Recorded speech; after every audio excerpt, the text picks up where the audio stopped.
and it all happened in the dash. I saw the numbers on each side, but all that mattered was the line.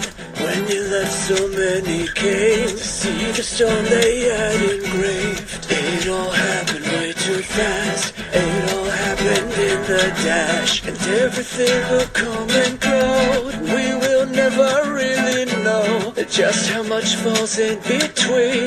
We'd say everything will be, but we can't sum up every page with just one cover and one name. It all happened way too fast, and all we had becomes a dash. And if I had one more chance for us to start things over, you know I wouldn't change a thing. And if I had one more chance for us to be together, if I could do it all again, I wouldn't change a thing.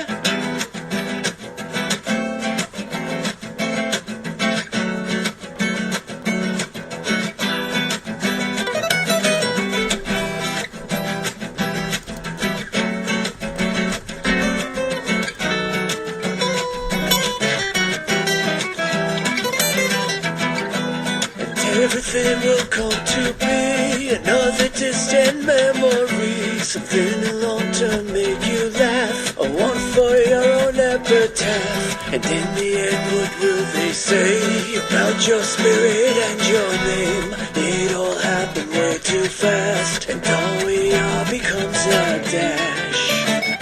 And if I had one more chance for us to start things over, you know I wouldn't change a thing. Oh, and if I had one more chance for us to be together, if I could do it all again, I wouldn't change a thing.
Between the dreams you try to remember, life is what happens in between going for your longest breath underwater. Life is what happens in between red lights and stop signs. And life is what happens in between losing your patience on the express line. And life is what happens in between letting the phone ring and staring at the number. And life is what happens in between finding out what no one wants to tell you. And life is what happens in between staying for the end of your favorite song. And life is what happens in between wanting to say it but waiting too long. And life is what happens in between each fight on the message board. Life is what happens in between each time I leave for another tour. And life is what happens in between the holding out for a better spot. And life is what happens when you take a chance and lose what you got. And life is what happens in between the traffic stopped to look at the crash. And life is what happens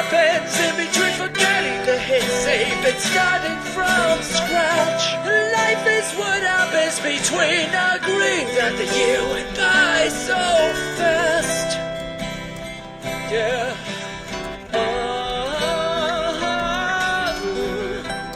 Life is what happens, and all we have becomes a dash.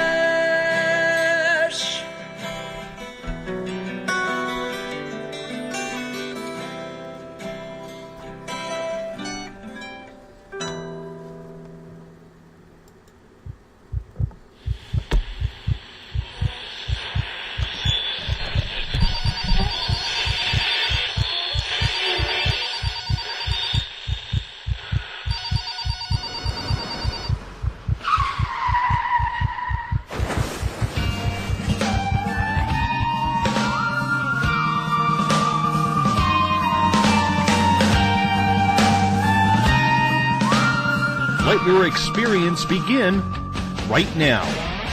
From high atop the mountains of British Columbia to you listening around the world, this is Spaced Out Radio. You can follow us on our website, spacedoutradio.com, on Twitter, @SpacedOutRadio. Give our Facebook page a like, Spaced Out Radio Show. You can follow us on Instagram, Dave Scott, SOR, or on our YouTube channel, Spaced Out Radio Show.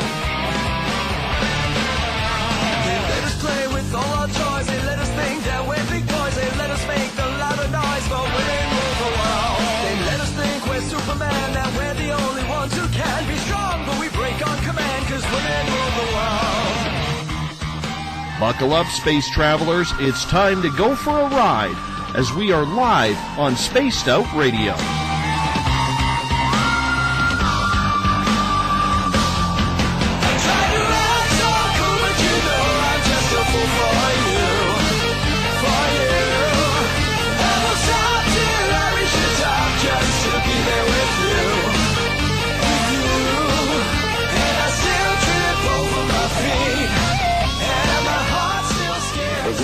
Sequence start. 6, 5, 4, 3, 2, 1.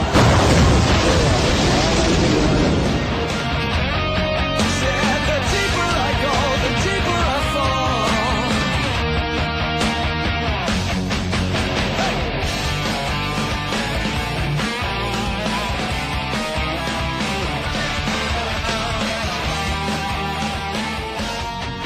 Good evening and welcome to Spaced Out Radio tonight. I am your host, Dave Scott, and thank you so much for tuning in at spacedoutradio.com and on Spreaker. As once again, we come in from the frozen Canadian tundra, battle our way past the wild animals, sidestep Bigfoot, and enter Uncle Jimbo's cabin, stoke the fire, heat this place up, and now broadcast to you live on this Thursday night, early Friday morning if you're on the East Coast. Here at SOR, we do this thing 7 days a week. We want to be your official one-stop shop when it comes to the supernatural, paranormal, cryptozoological, extraterrestrial, aliens, and so much more. Hey, if you're a social media junkie like I am, I would love it if you follow us on Twitter, @SpacedOutRadio. Give our Facebook page a like, Spaced Out Radio Show. You can follow us on Instagram, Dave Scott, SOR. Our YouTube channel is Spaced Out Radio Show. That's where our archives go. And our website is spacedoutradio.com. Also on spacedoutradio.com is our Bumblefoot Ron THAL page. You can find Bumblefoot's new album, Little Brother Is Watching, by going to our website, Spaced Out Radio's theme music, courtesy of the guitar god himself. Gotta love it. At this time of the night, I always love to give a shout out to our fans listening in the Spaced Out Radio chat room, listening at Paranormal Into the Night, and listening at paranormalforum.net. You could join any of those groups for free. Thank you so much for tuning in. Hey, if you're a fan of SOR, coming soon to our website is the Space Travelers membership, where for only $5 a month you can win prizes, take part in private group interviews once a month, have a special section on our website, monthly newsletter with a schedule, and so much more. Hey, we're going to give you a hell of a lot more than just our archives. Tonight's show is brought to you by Rivulet Reiki and Readings, providing healings in person or at a distance. PurplePlates.com, helping heal your body, mind, and soul. The New Agora newspaper, 80,000 people a month pick up the tablet to read it And, of course, if you have an iPhone, download the Spirit Story Box. It's the official ghost hunting app of Spaced Out Radio. Last night we had Eric Mothman on for the second time. This comes after a 2-month break where we had him on the air to talk about his legendary Bigfoot stories from the Everglades of Florida. He's got a very special cabin with a lot of special energy there. Last night, Eric started to open up about his ET contact that is subsequently followed. It's an amazing journey that leads to his spirit guide, Veronica, extraterrestrial guide as well. And it's an interesting story because there was so much information we had to make it 2 nights in a row. And so a little bit early, we're going to bring Eric into Space Out Radio. Eric, are you still awake from last night? Yep, Dave, I'm here. 6 naps today. Oh, wonderful. So you're well rested. That's a good thing. Well, I wouldn't say that, but that's between my working today. Well, you know what? We had a lot of interest in what happened last night on the show, so everybody who was there last night seems to be back tonight as well, if not a few more. So that's a good sign that everybody wants to hear a little piece of your story. And it's an amazing story, as last night we were talking about how your guides are really walking you through this entire process of the extraterrestrial contact. Yeah, that's true. I'm in contact with them. I make sure I validate everything that happens 3 different ways. Either, researching through. It's nice that whistleblowers are coming forward because that I triangulate everything with whatever happens in my life. I just keep going after it until I get the answer to it I'm satisfied with. And a lot happens. Hey, Eric, how did you learn about your guides? Because you have 2 specific guides that you work with. And I'll let you name them, of course, again. But they seem to be with you 24/7. And they seem to be helping you through some amazing experiences. Well, probably in 2009, I would say, we used to do table tipping with I would say a psychic medium. I'm not sure the exact word he calls himself. I'm not in contact with him anymore. He's moved on. He's a Christian, and he's 4th generation table tipping. His name's Greg, and he's not. The last time I talked to him, I think he was second guessing everything. Even, I think what happened, maybe something negative, he might have perceived as being negative. So he moved on from it. That's what I think he did. But we used to go. What happened is, the first time I was involved, table tipping is just like any other divination. Using a pendulum, dowsing rods to find water, spirit board, which is a Ouija board. All that does is that is a tool to distract the mind, like remote viewing, like I mentioned last night. Remote viewing, we use like coordinate remote viewing, which is military remote viewing, which was first established back in this 1972, I believe, with Ingo Swann to 92 or 93, 11-year program, thereabouts, with Hal Purdoff. And the coordinates, what they did is they found out that you can issue somebody coordinates and you can perceive an object, place, time and space, and view it with the mind. And the Russians were doing it, so we found out when America started doing it. But it's just like anything else. And table tipping is something that we went to my cabin up there in the woods, and there's like about 7 of us, all researchers. One guy had his own radio show, like yours. He's since ended it. And then we had Greg the psychic, and we had 3 or 4 of us on our team, and another radio show host. So it was raining the weekend. We were supposed to do a Bigfoot show and upload it. And back then, 2009, getting a connection with, the internet out there sucks. And we couldn't uplink. And then it started pouring rain. It was raining the whole weekend. So we're trapped in the cabin. And the cabin's small. It's like 400 square feet. So they've done it before. These 2 radio show hosts with Greg, they're all friends, and they're like, well, let's do table tipping. I got a big wooden table that's been in a cabin since this early. I remember having it in the family since 1967. Big rickety wooden table. And the table's heavy, weighs about probably 120 pounds. And I was like, back then I was like really skeptical. I mean, yeah, I had to, everything had to be proved to me before I moved on. Now it's like everything is possible. I mean, I've experienced everything is possible. Every entity's out in the woods. You're surrounded by different energies. Regardless of what you believe in your religious beliefs, everybody has energies around them, and you attract energies. And all these people that are seeing things, adults, perfectly grounded adults, talking about dogman, all that, and we've seen all different types of entities out there in the swamp, experienced everything. So my mind is a lot more open now. I mean, it's not so open that, I believe everything, but I got to triangulate everything before I can put that on the shelf and move on. But table tipping was like, I was thinking to myself, what is this parlor game? I've heard of it probably, table turning, I think was the old term from decades ago, but it's called table tipping now. And I was like, parlor game. So I was like, well, I got probably 20 grand with the paranormal equipment. We got 8 suitcases between me and Bonnie.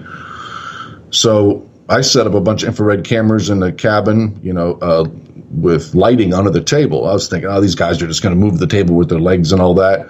And I'll tell you, I had my mind just split right open that night. We sat at that table, we all went into meditation, and 20 minutes later, that table was making sounded like bolts of electricity going through the wood. And immediately when that happened, before the table even moved, I knew that there was something crazy going on. I had a tri-field meter that was set up about 5 feet away on the wood-burning stove.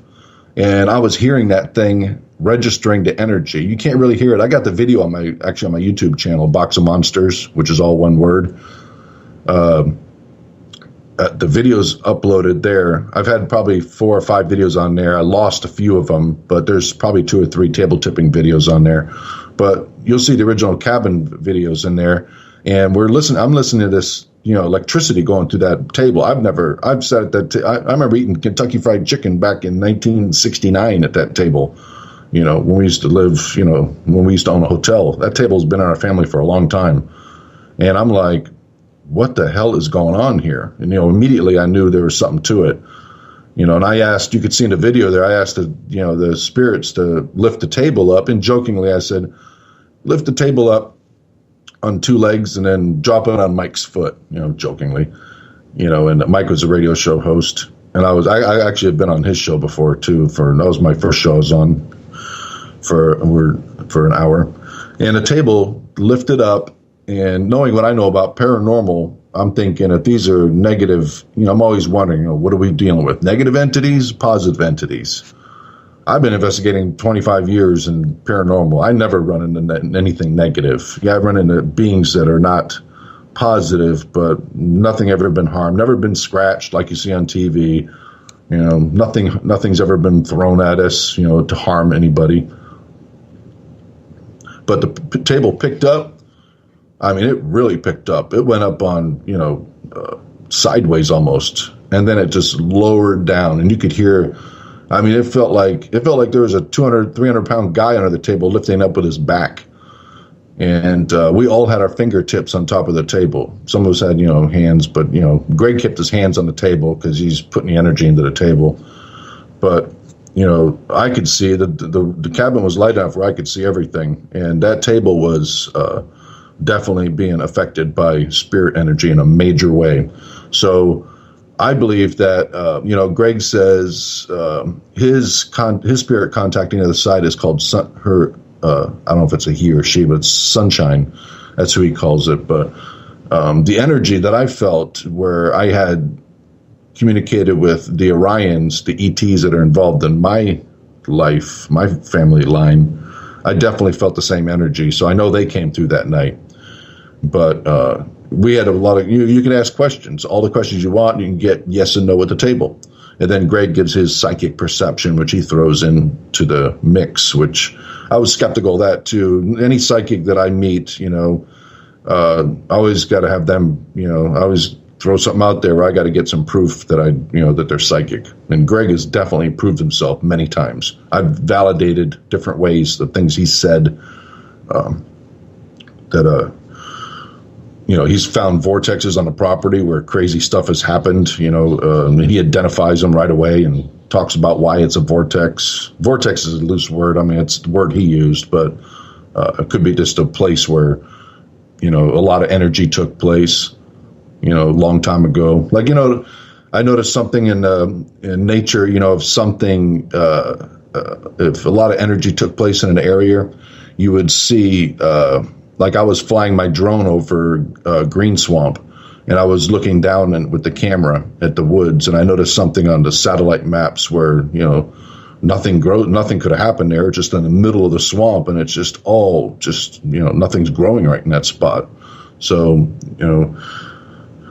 but I've taken Greg over to some different places where I've seen areas like that in Florida, and I've had him give me perceptions, and he'd walk you right, and he didn't even know about the spot, and he'd walk you over there and tell you that, something good or bad happened there, or long time energy has affected the area. But that's when, using that table tipping in the cabin is when I realized that, we all have guides, that it's true. And my second, so that cabin adventure that weekend there, we did it heavily for over 2 nights, like 4 hours each session, and it's just amazing energy. I mean, I have chronic pain through my last 20 years, my bad back. The only time I'm fully out of pain was sitting there at that table and feeling that energy. So when it ended at 4 hours, I was, upset that it ended. I could be happy if it went on all night long. I mean, it's just euphoric, the positive energy coming through. But got a lot of answers that night. Asked about Bigfoot. We asked about if Bigfoot was watching the cabin, and you could hear a stone hit the side of the cabin when, because Bigfoot's, evidently, all connected with telepathic and just all kinds of crazy things was happening with that. But when it comes to spirit guides, what really woke me up was another session. We took Greg to one of our clients' homes for doing paranormal investigations, and we went into her house, and we used her table. Her table weighs like 200 pounds. Beautiful, heavy glazed oak table. And we brought, at that time, we had 2 members on our team. Both of them were named Steve. That video is on my channel, too. I found that video. And the crazy thing is that he installs security cameras for a living. And he does them at Air Force bases, food chain stores, department stores. And he's such a, laid back guy that he allowed, when you're in business, you got to collect when you're done with the job before you leave. You can't let people slow roll you. Well, that's what was happening with him. He had about $30,000, out there uncollected that for jobs he did. And he was about ready to lose everything he's got. He's got kids and a wife and all that. So here comes a spirit comes through, and his name is, and I found out that your guides are usually your ancestors, and they're not bloodline ancestors. They can be spiritual ancestors from different family lines. Like one of my guides is from a different lifetime, a different family name, where my last name used to be Addison. And that I've validated 3 different ways now. So I know that's true. In fact, one of the spirits spelt it differently, which was a 7-year-old girl the first time I found out about it. So that blew my mind when my great-great-grandfather back from 1810 came through and said, the little girl spelt our name wrong. It's Addison. And my first name was Chris. And he told me I died in Germany, and told us where we lived and all that, and the dates he died. And so anyways, we're with Steve, the 2 Steves, the father and son at the table. And here comes Clark, which is, his trade was bill collecting when he was in our physical. So as a spirit, he comes through and he offers to collect the money for him. And I'm like, well, how are we going to do that? And he says he wants you to lay out all your invoices on the kitchen table tonight. Put them all face up so he can look at all the bills. And, because, once you start letting these bills get out of hand, these department stores and, these are all chains that everybody's heard of. I don't want to mention any names, but, the Air Force bases didn't slow roll them, but personal people with, wealthy people with homes. And I mean, they're just not paying them. They let the bill go 30 days and, that's how, a lot of people, that's how they get rich. So Clark says, I'll collect the money for you. They owe it to you. I'm going to collect it for you. So he went through he goes, I'll have the money. I'll have the checks at your mailbox in 72 hours. So evidently Clark went through there and made a lot of sleepless nights for these people. So he opened his mailbox. 72 hours later, he had 30 grand in checks came through. And this guy's such a skeptic on our team. I like to have skeptics on our team too. So, usually half our team's made up of them. But, he was like, it's just probably a coincidence. I was like, coincidence? You load some of those bills are 90 days old. Half of them are 90 days old. And they weren't paying. They're telling you they ain't got the money. They'll pay you next month. I said, Clark said he'd have the bills for you paid in 72 hours, and they're all fully paid in full. And not only that, one of the guys that I met in person, I went to his house, and the guy was so,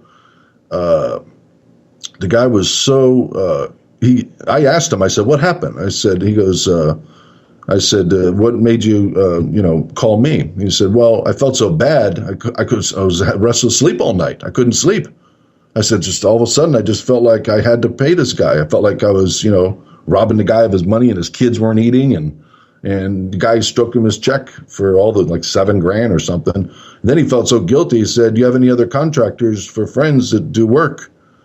And he goes, yeah, I got a guy named Eric. I said, he does great work and builds custom systems for homes. And he goes, send him over. He goes, I want one. I'll tell you what, I got another buddy too. He's got money. He goes, I'm going to tell him to buy one too. So I got a check for 10 grand off the guy. So spirits on the other side, like I mentioned last night, spirits beg, barter, and deal for you and watch out for you on the other side. That's what they do. And everybody has at least 1 to 3 guides. And if you got one guide, if you're in contact with your guides, no matter how you do it, table tipping, spirit board, pendulum, dowsing rods, any way that you want to extend your mind to the other side and allow a spirit to affect the environment so you can get your answers, or meditation, if you trust your mind, the words coming through your mind, then you can get answers. And really that's what you're here for, to get answers. I mean, that's probably I think the most repeated words in the Bible are, don't be afraid, if you're a Christian. For sure. So when I saw that, and I witnessed it from my own eyes, and I knew exactly what was going on, and that's when I really started pursuing spiritual contact. And then I found out who my own guides are. One of my guides is Nigel Addison, and he is my great-great-grandfather. And my other guide was Sharon. She was an Indian female. And she was my energy, your higher mind attracts your spirit guides. That's what when I talk to Veronica, for my real detailed questions, I go to Veronica, because I got a relationship with her. She likes answering. She comes when I ask her to come. Even my own mother, when I try to get her on the board, it's like a big line of ancestors trying to come through, and everybody comes through but the person you're looking for. And a lot of times they'll come through, but it's at the end, or don't come at all, or you get one of these negative characters with, I don't want to say the name out loud, but the last letter of the alphabet starts with that. There's 2 of them named, starts off with that. Those aren't demons. They're actually mind constructs that were created a long time ago. But they're just bored pests. And they come through and they pose as somebody else, pretend to be somebody else. That's where a lot of the negative stories comes from. Spiritual contact is, it's not that what they try to do is they try to cause mischief and negative thoughts. Like one of them, where the last letter of the alphabet, the entity comes through. I was asking questions about the grays, and I make mistakes all the time too. I get on the board and I don't get when I think I got Veronica on there or somebody, I might forget to ask get the password, exchange, so I know it's her. So we have a password, so I know I'm talking to her. And then when you're talking to them, if you have any inclination, you're not talking to who you think you're talking to, which should be always a positive entity, you can ask them, because negative entities won't lie. If you ask them straight up, man is evil. Man is the evil spiritual energy on this planet. There's the other entities, and people have been told that. You've been hearing that your whole life. Going to the religion and who you're really worshiping, but they're also not positive. So you ask them straight up. I'll ask them straight up. Are you a force for good? And they won't say yes, or they'll go in the middle and say, so. Well, I don't want to talk to them. Let's say that if it's a spirit board, unless that plan check goes to yes, then you hang the board up. And spirits will tell you that. Positive, like Veronica, she's positive energy. She'll tell you, if it's or one of your guides, when you get one of those two characters on there coming through trying to, deceive you, just hang the board up. Just put it up for the night. Don't wait a couple hours. Just let the energy go away. And I've never had anything negative happen. I've had a candle lit, and I've asked them to blow a candle sideways. They can't even blow a candle sideways.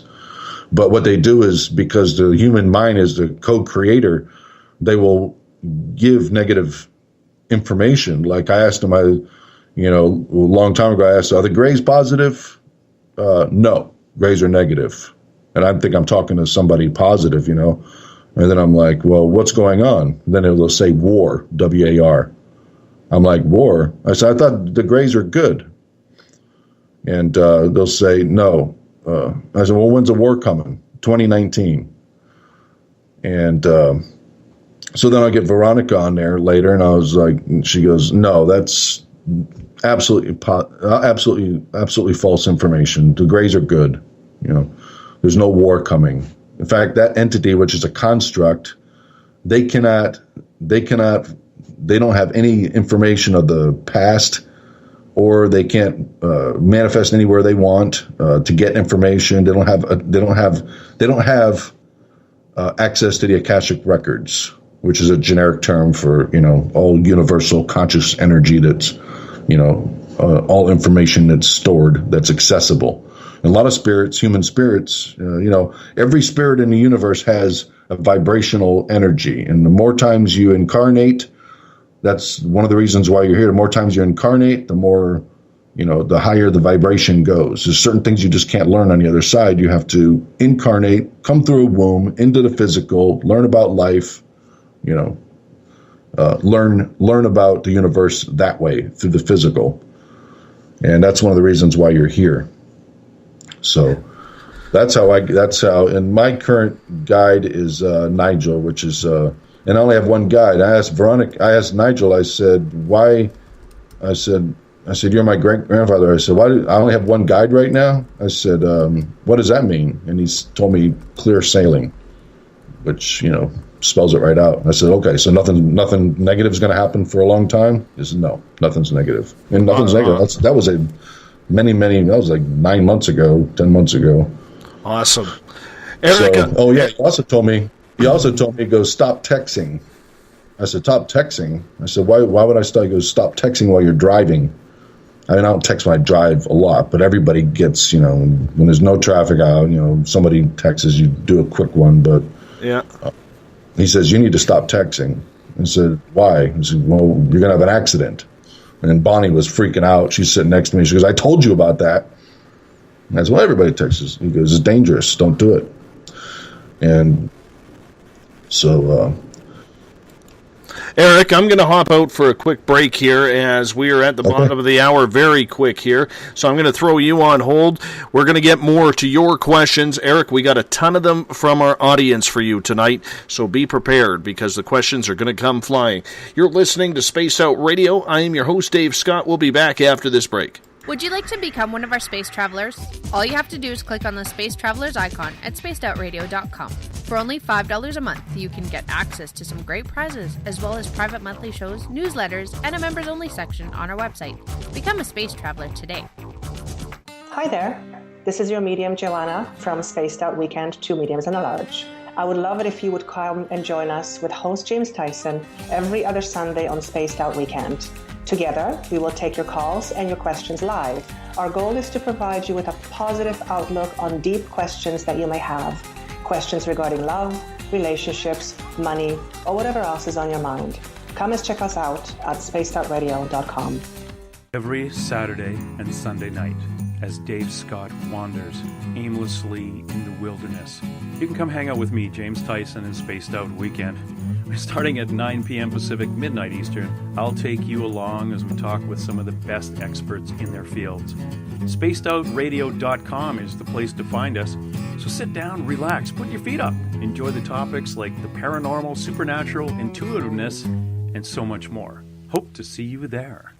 Hi there, this is Elizabeth Anglin, and on the last Monday of every month, I join Dave Scott for Spaced Out Radio's Cosmic Passport. We delve into everything from extraterrestrial contact to animal communication. It's a lot of fun, and every month it's something different and exciting. I would love it if you would join us. You can hear and learn from my experiences, and I'd like to know about yours as well. Cosmic Passport on spacedoutradio.com. Hey everybody, this is Patrick Webster Small, and I'm here to bring you the Webster Phenomena every Saturday night, live at 8 p.m. Pacific, 11 p.m. Eastern. If you're looking for aliens and extraterrestrials, well, we've got them. Big and tall, short and small. You're bound to find what you're looking for, so join me on the Webster Phenomena right here on Spaced Out Radio.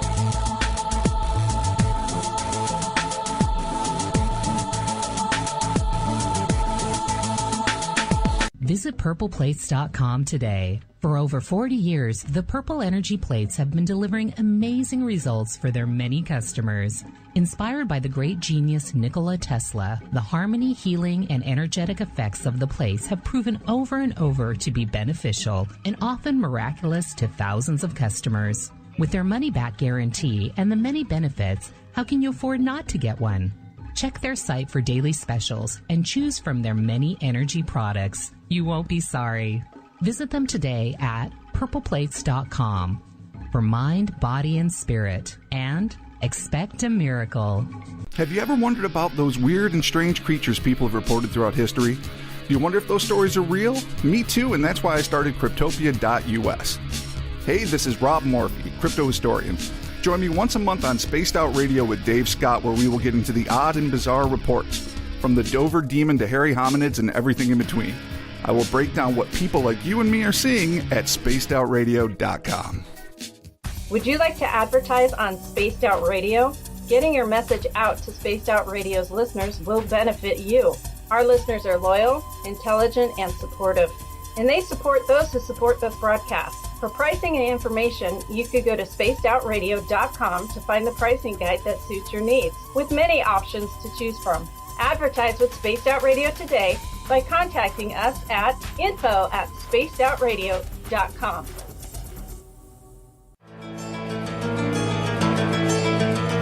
Want to connect with us online? Find us on Facebook, Spaced Out Radio Show, on Twitter @Spaced Out Radio, on Instagram, Dave Scott SOR, on YouTube, Spaced Out Radio Show, and our website is spacedoutradio.com. All right, space travelers, here comes the second half hour of Spaced Out Radio.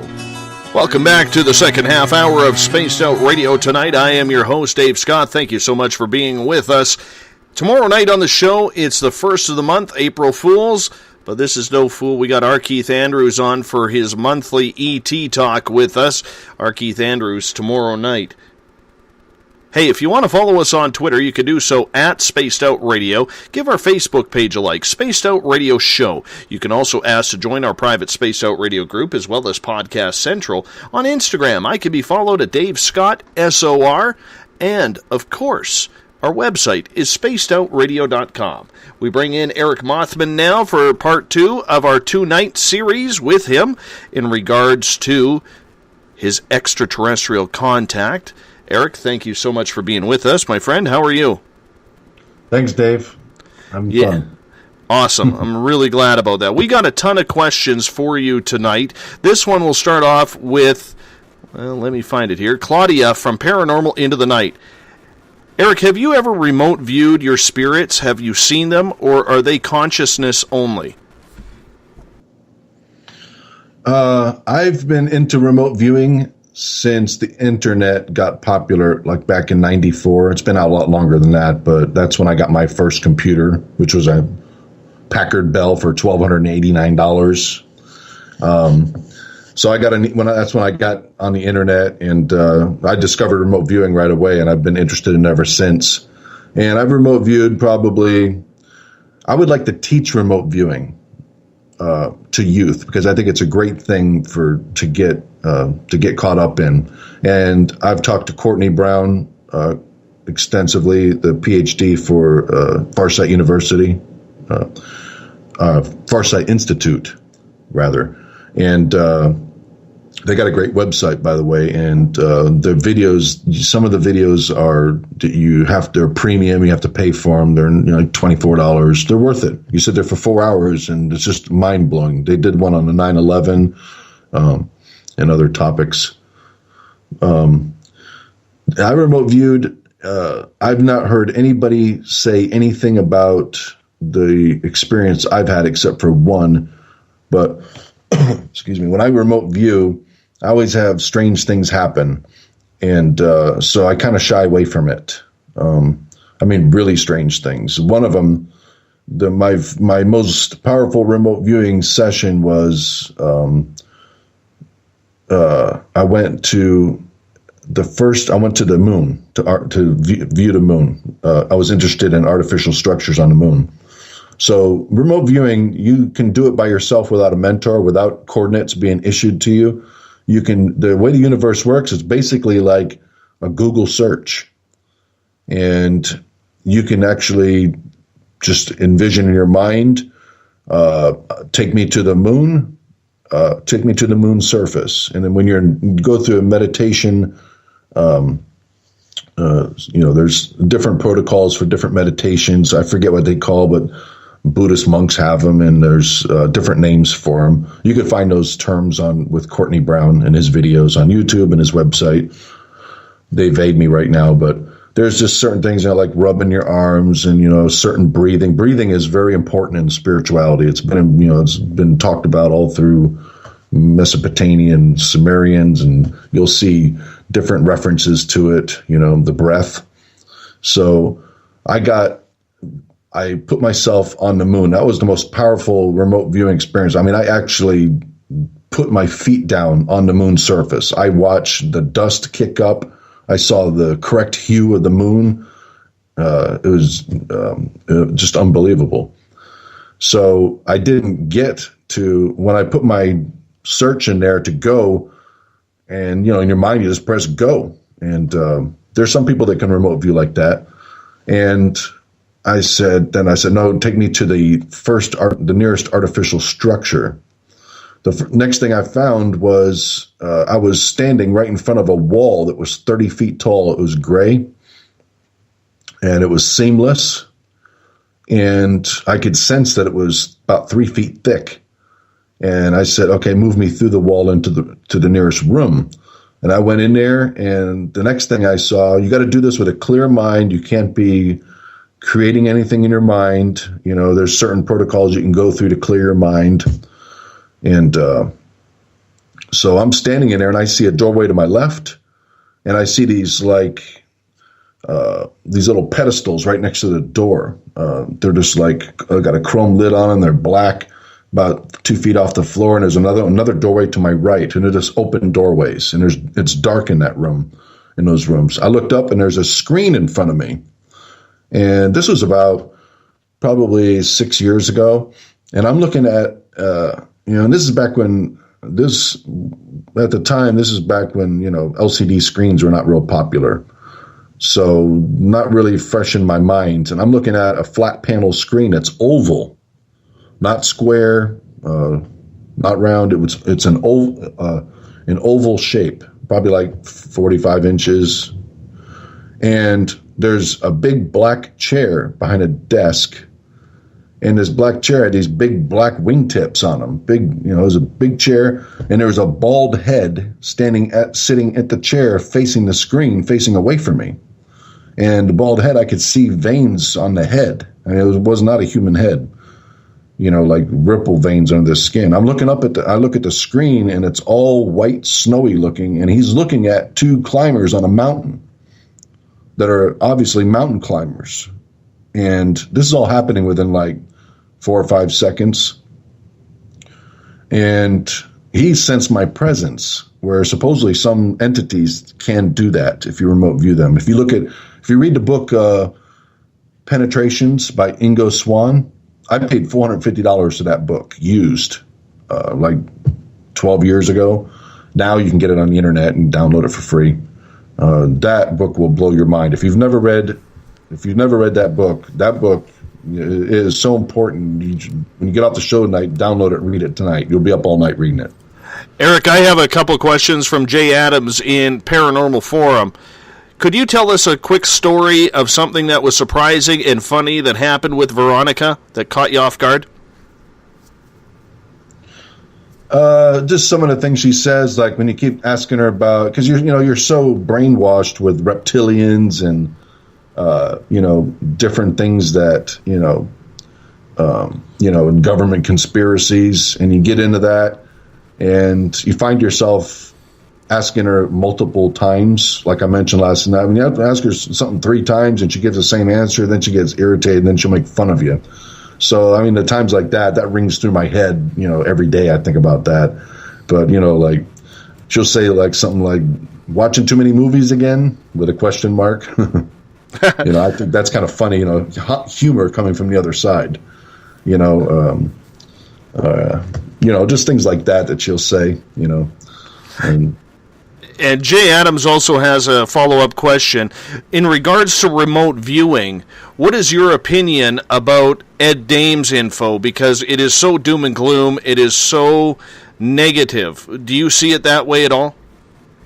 Well, I believe, he's been remote viewing since the 70s, early 70s, and all of his students, I'm just going by what I say. I don't want to put words in his mouth, so I don't want to get anybody mad at me, but I'm just going by off the top of my head the way I interpret it, his, what he's put out there over the years.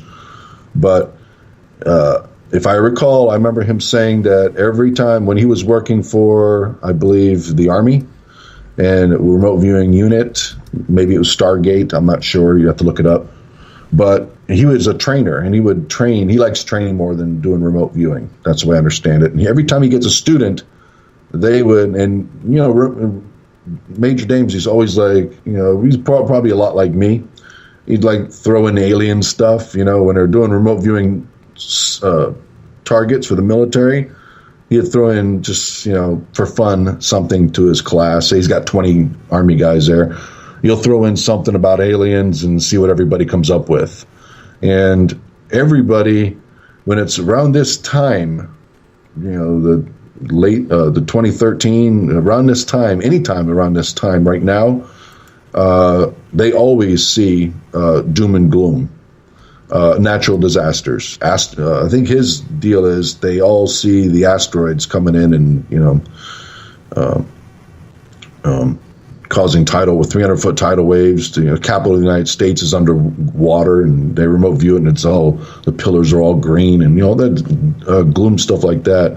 But what I understand now from studying remote viewing, my opinion is on it, is that most people do have fears of the future, and your remote viewing, like Veronica said, if you believe it, then it's true. Mm-hmm. And like that's kind of an odd statement, but when you think about it, when she's went into great detail of how time and space works, and past, present, future all happening at once, and we're all co-creators, then there's an infinite number of timelines that can split off, and there's every possible different event is happening at the same time because we're creating. So if you have negative thoughts of the future, you're going to see an actual timeline. It is happening somewhere. It's not happening here with us, but maybe when you go to bed at night and you're having nightmares, maybe you're I've asked Veronica about that too. I said, when you go to bed and you have a nightmare and the whole world is, you're one of the last people and everything's, gone to hell. And she's like, well, you're not necessarily seeing anything like that. The mind is a very powerful thing. And it's just really, you're just making a lot of that up because the mind is a supercomputer, she says. But yeah, there's different things you can do with your mind. You can see, like, nothing significant ever happens in your life that you don't dream about it first, within 2 weeks. I said, well, there's proof right there. You can see the future. So I know for a fact, and she's got, she's a human spirit. She's got her opinions, but we're seeing the future. Getting reliable insight of the future is not possible because there's so many. Every time you make a different choice, it affects the future. Like even if you just change the color of your shirt and you take a different way to work, you changed the timeline of what was going to happen. All right. Follow-up question on the remote viewing. This comes from Bruce in Paranormal Into the Night. Can you view what someone else is remote viewing? Good remote viewers can. You look at Dr. Courtney Brown. He's got a couple remote viewers that they supposedly there are. If you try to remote view Mars, like a base on Mars, there are supposedly extraterrestrial remote viewers with more advanced minds that can detect that and send you back a headache. And supposedly if you watch some of his premium sessions, the United States government has installations that are protected from being remote viewed. In other words, they have some kind of an electric field around them or something, or they have a screen vision that's put in there a good remote viewer can tell what's going on. They can tell that, hey, I'm looking at something that's false. There's not a field of daisies there. That's a military base, because I saw it in my first 3 seconds. And then you go to look in there and then it's just a daisy field. It's just an example. That's not really, but it's most human spirits though cannot. But if Courtney Brown's got a couple, superstars working for him, but anybody can remote view. It's not a God-given gift, and you just have to develop it. But there's a lot of, like Major Ed Dames, he'll sit you down in a class, and the first thing he'll do to show you, so you'll sign up for his class, is that he'll give you and I've done it with a lot of youth. I take youth up to my cabin, and I like to have little experiments where I do remote viewing too. I give them 2 4-digit numbers and assign it to the Skyway Bridge. And, if there's 7 young guys there, all in their teens, 4 of them will come up with a bridge with boats under it and waves, or a ship, or cars on top of a road with a suspension on top. And, so, you don't have to have any special abilities. Everybody is remote viewing. You're doing it all the time. The whole thing is, we're just in our society. Everything is from cradle to grave is just, it could be the big Babylonian ET, presence that is, trying to destroy man's, co-creative mind to keep it from, expanding. That's one of my ideas about it. The right Babylonian magic system that keeps you dumbed down. And they're doing it through chemicals, food poisoning. Some people say there's chemtrails, just everything to keep the human consciousness down. Right. Claudia has a question in Paranormal Into the Night. It seems we live in many dimensions at once. Could some of your guides be our higher self in other dimensions, passing on knowledge we've learned in the other dimensions? Just the last session on my channel, I can't say if it was true or not, because I kind of got sidetracked in the beginning of the session, and I do all my videos now with just an iPhone because it's got a great speaker mic and video, and it's easy to upload. So rather than using expensive cameras, I just use my iPhone. So it kept shutting off during the session, so I got really sidetracked. Mm-hmm. But Sarah and I, when we're together doing it, which is my buddy's girlfriend, when you get a male and female on a spirit board, you really open up a door. But when Sarah and I get there, because because of the chemistry of our spirit or our higher mind, we really get, as soon as you put your hands on the planchette, it starts, we got activity.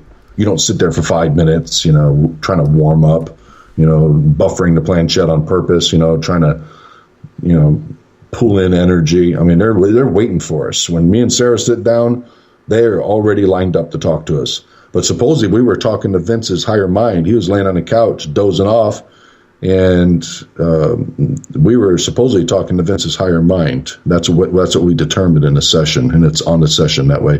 I'm kind of skeptical that was going on because the energy that I was feeling on that board didn't feel human. It felt like the board pest, the last letter of the alphabet, pest, that has been plaguing people trying to get knowledge off the spirit board and, forever. It's hard to keep that from coming through.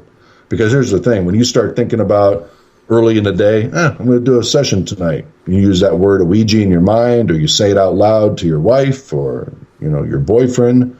And then, there's energy out there that listens for that. Everything is energy. Everything is vibration. And you're sending out that frequency. And that energy, that construct, that's all it does really.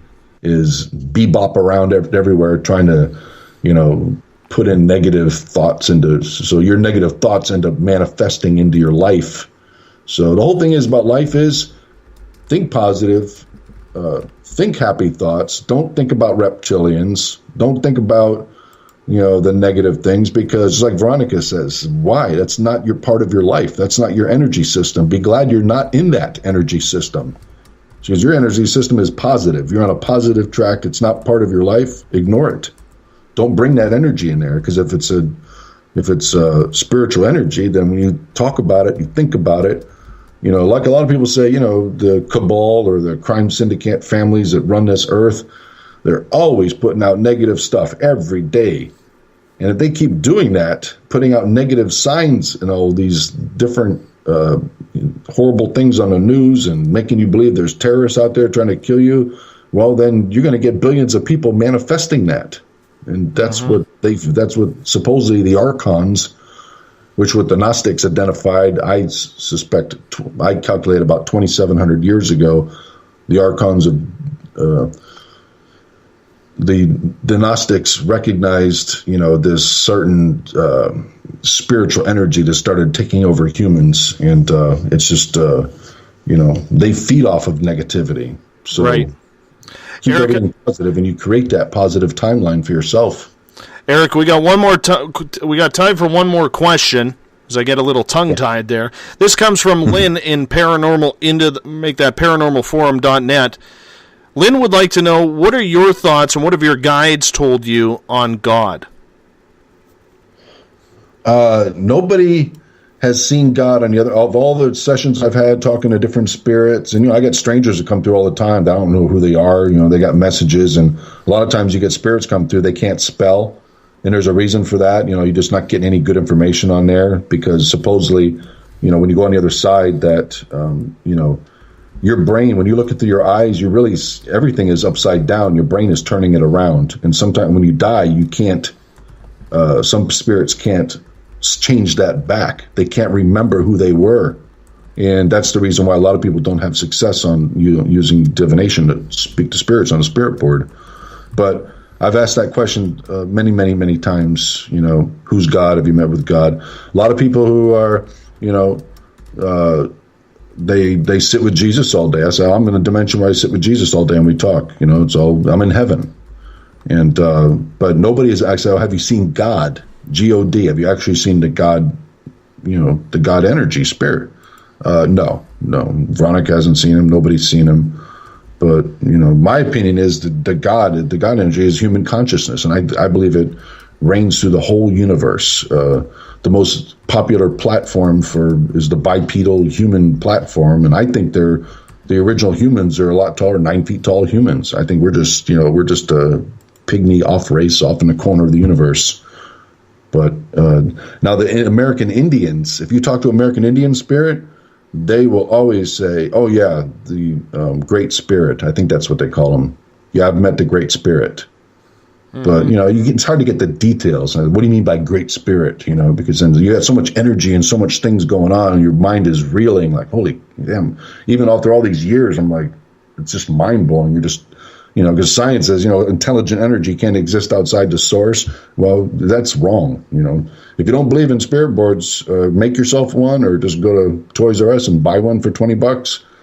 And if it doesn't work for yourself, sit down with somebody else and just do it. And you'll, like the first time I did it, I mean, I've been around since I was a kid with them, but all of a sudden one day I just realized, oh my God, this is like, I'm talking to a human spirit here. This is not the other person moving it. This is not me moving it. Just suddenly I got the aha moment where, there's spirits on the other side that are actually cognizant of what's going on. They know what they're astute.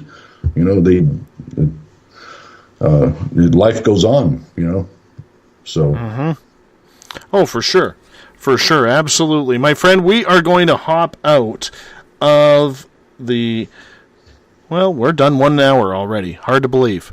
And I still got a bunch of questions, including about a dozen from Joe, who's hoping you can ask Veronica where his post office box keys are because he lost them and he can't find them anywhere. But we'll get to those questions right after the break. So I'm going to stick you on hold, Eric, and we'll be back for hour number 2 with Eric Mothman right after this. You're listening to Space Out Radio. I am your host, Dave Scott. Talk to you around the corner. Become more intimate and interactive with Spaced Out Radio. Join our Space Travelers Club with your new membership. For $5 a month, we'll provide you with special access to the website, monthly prize draws from books to psychic readings, along with monthly newsletter, private interviews, and more. Sign up today to be part of Spaced Out Radio's experience. Every month on Spaced Out Radio, we look into the deep and dark reports of cryptids roaming around the world with me, Rob Morphy from Cryptopia.us. I would love it if you would join me and host Dave Scott as we delve into the most arcane stories and reports regarding creatures of the unknown. My job is to hunt down the details and bring the evidence forward to you. These aren't your regular Bigfoot stories I'm talking about either. You can find out more about crypto history at spacedoutradio.com. With an ever-expanding listenership base, Spaced Out Radio is the perfect place for you to advertise your product. Our listeners support those who sponsor this show. So whether you're an author or a company, Spaced Out Radio is the perfect place for you. Our pricing is more than competitive, and your advertisements will be seen and heard every show. Head to spacedoutradio.com and advertise with us today. Contact us at info@spacedoutradio.com today. You hear footsteps in the empty room above you. A rocking chair begins rocking by itself. Don't be afraid of the things that go bump in the night. Reach for Spirit Storybox, the iPhone app the Huffington Post UK called the only ghost hunting app you will ever need. Spirit Storybox. The spirits are telling their stories. Are you listening? Strange creatures lurking in the night, the sounds of wood knocking in the forest, odd happenings right out of a fictional world. These are the reports I love. Hi there, this is author Ronald Murphy, and I would love it if you join me and Spaced Out Radio host Dave Scott the second Wednesday of every month on our journey into the unknown land of cryptozoology at spacedoutradio.com. From Mothman to Frogman and everything in between. Hey, they don't call me the crypto guru for nothing. Is the 24-hour world starting to wear you down? Let me from Rivulet Reiki and Readings lend you a hand. Hi, this is Jolene, and if you're in need of Reiki or a realm reading, come to my website, rivuletrr.wix.com/rivuletrr, and let us help you out. At Rivulet, I specialize in healing your body, mind, and soul, no matter where you are. And be sure to check out the Rivulet R&R Facebook page for your best deals. Remember, it's time for you to make some time for you. Find yourself constantly looking up in the sky, looking for answers? Have you had extraterrestrial contact? Are you an abductee? Looking for answers to your experiences? Hi there, I'm R. Keith Andrews, Spaced Out Radio's resident ET expert. Join me live the first Friday of every month where I take questions from the Spaced Out Radio chat room and help you understand those from the far-off world. It's 2 hours of knowledge every experiencer should listen to. Hope to see you there. Did you know that Spaced Out Radio runs 7 days a week? Hi, it's James Tyson from Spaced Out Weekend, Every Saturday and Sunday night, starting at 9 p.m. Pacific, midnight Eastern, you can join me and my guests for some great chatter about what's going on out in the universe, or even in that dark part of the basement you really don't want to go back into. Well, let's find the answers to your experiences together. So come on up to Uncle Jimbo's cabin on the weekend. For more information, look us up at spacedoutradio.com.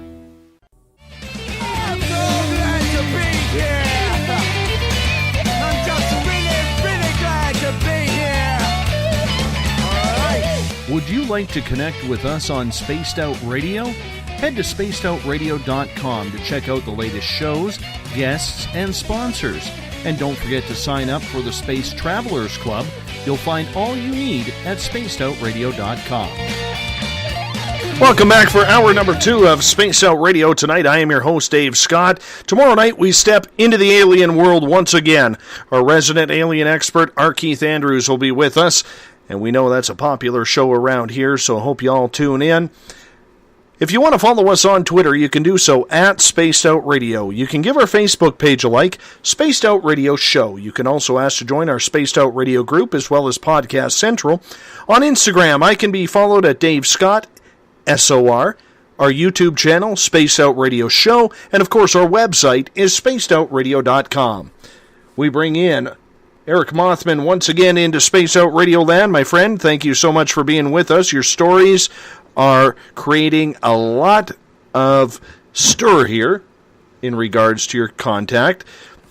I just want to get a little bit more specific about the last question that I asked. Because everybody has on the other side seems to be talking about a creator. But on the flip side, we here on Earth think of the creator as God. So, is there a difference between this almighty creator and God himself?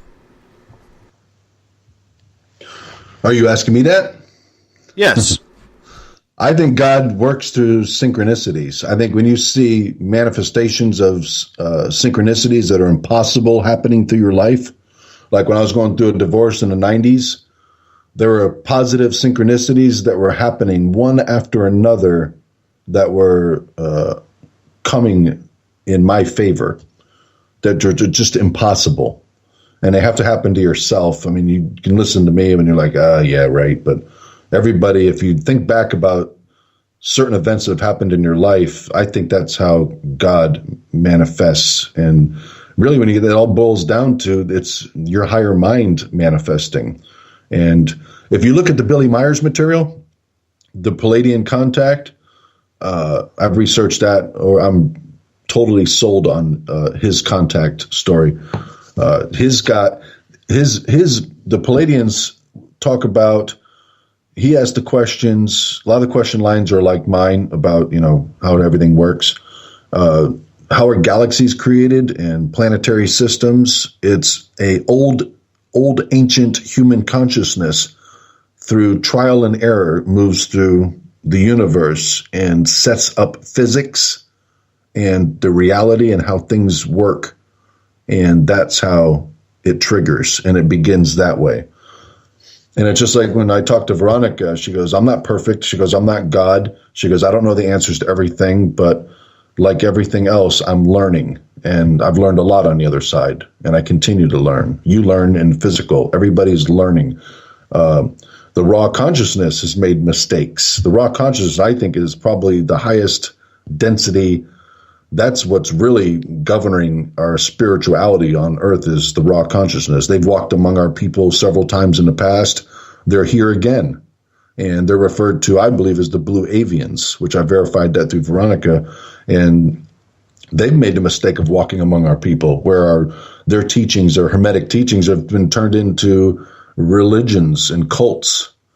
And they have us worshiping false gods who are actually, she says that she's named them by names, the biggest religions in this world. She goes, why do you think the whole world is a sore thumb after 2,000 years? We're all fighting against each other. We're killing each other every day. She goes, you think that's God doing working through that? You think he would come again and straighten things out? So no, there's negative and polarities, that energies that move through, create energy systems, and one feeds off the low vibrational energy, and the raw consciousness is a very high vibrational energy.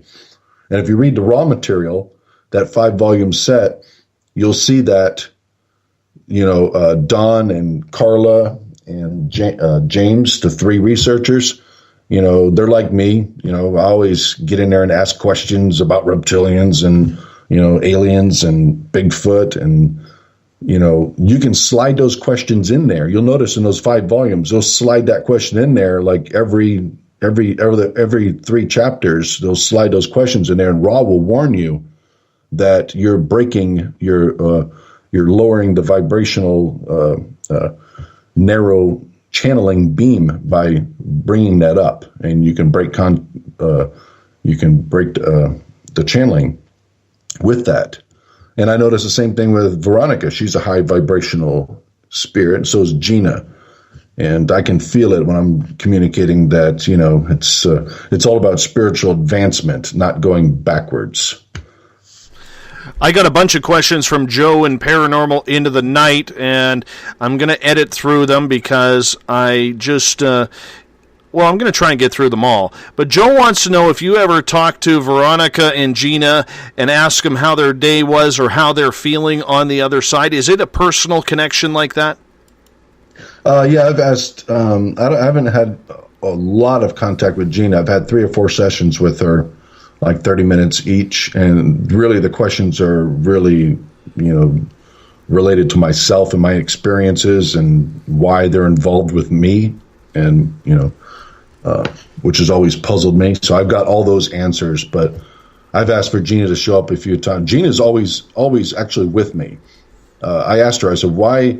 I've had 5 people who are mediums and psychics. One of them is a 13-year-old girl in a church that's 30 blocks from us, that they're losing members because it's haunted. There are people being touched in the pews, and so the 2 pastors there asked us to come in there and investigate and get rid of the negative energy.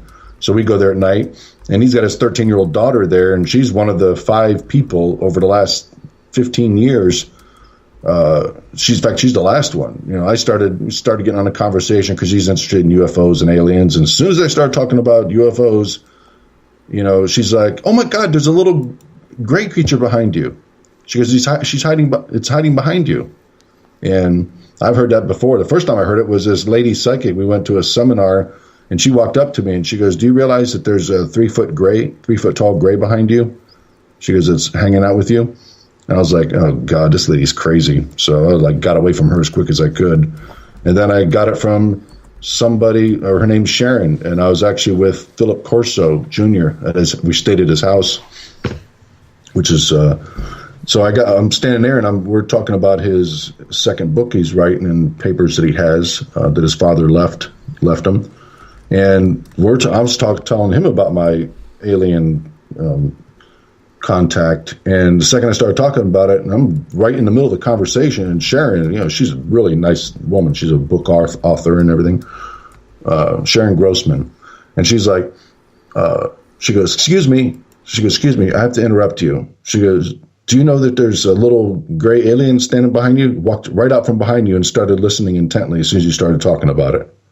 I was like, "Oh my God, I cannot believe this." So when 5 people tell you that, when you don't ever talk about that experience, now I talk about it, because now after 5 times of hearing it. So I asked Gina, I said, why do you like hanging out with me everywhere I go? I go into a house and get an EVP. As soon as I walk through the front door, the EVP's like, alien. You don't ever get that on EVPs, but that's a human spirit going, "Oh my God, who's this?" 5 people show up and there's an alien spirit with them. But that's her consciousness with me. She's actually a guardian for me. That's what Gina's purpose really is to make sure that, because my mother is supposedly a walk-in from the Orion, which there are actually tens of millions of them on Earth, and our government knows about it. Gina told me all about that. She says the government knows who you are, your name, very well of you. She says you're part of Project BOTA, BOTA, which I believe, I didn't get it from her, but I'm under the understanding that it's a project that was ended because, the government probably doesn't want the human consciousness being raised because it's causing problems. Right. And they want it squelched. Have you ever asked Veronica or anybody else on the board about human questions to human mysteries?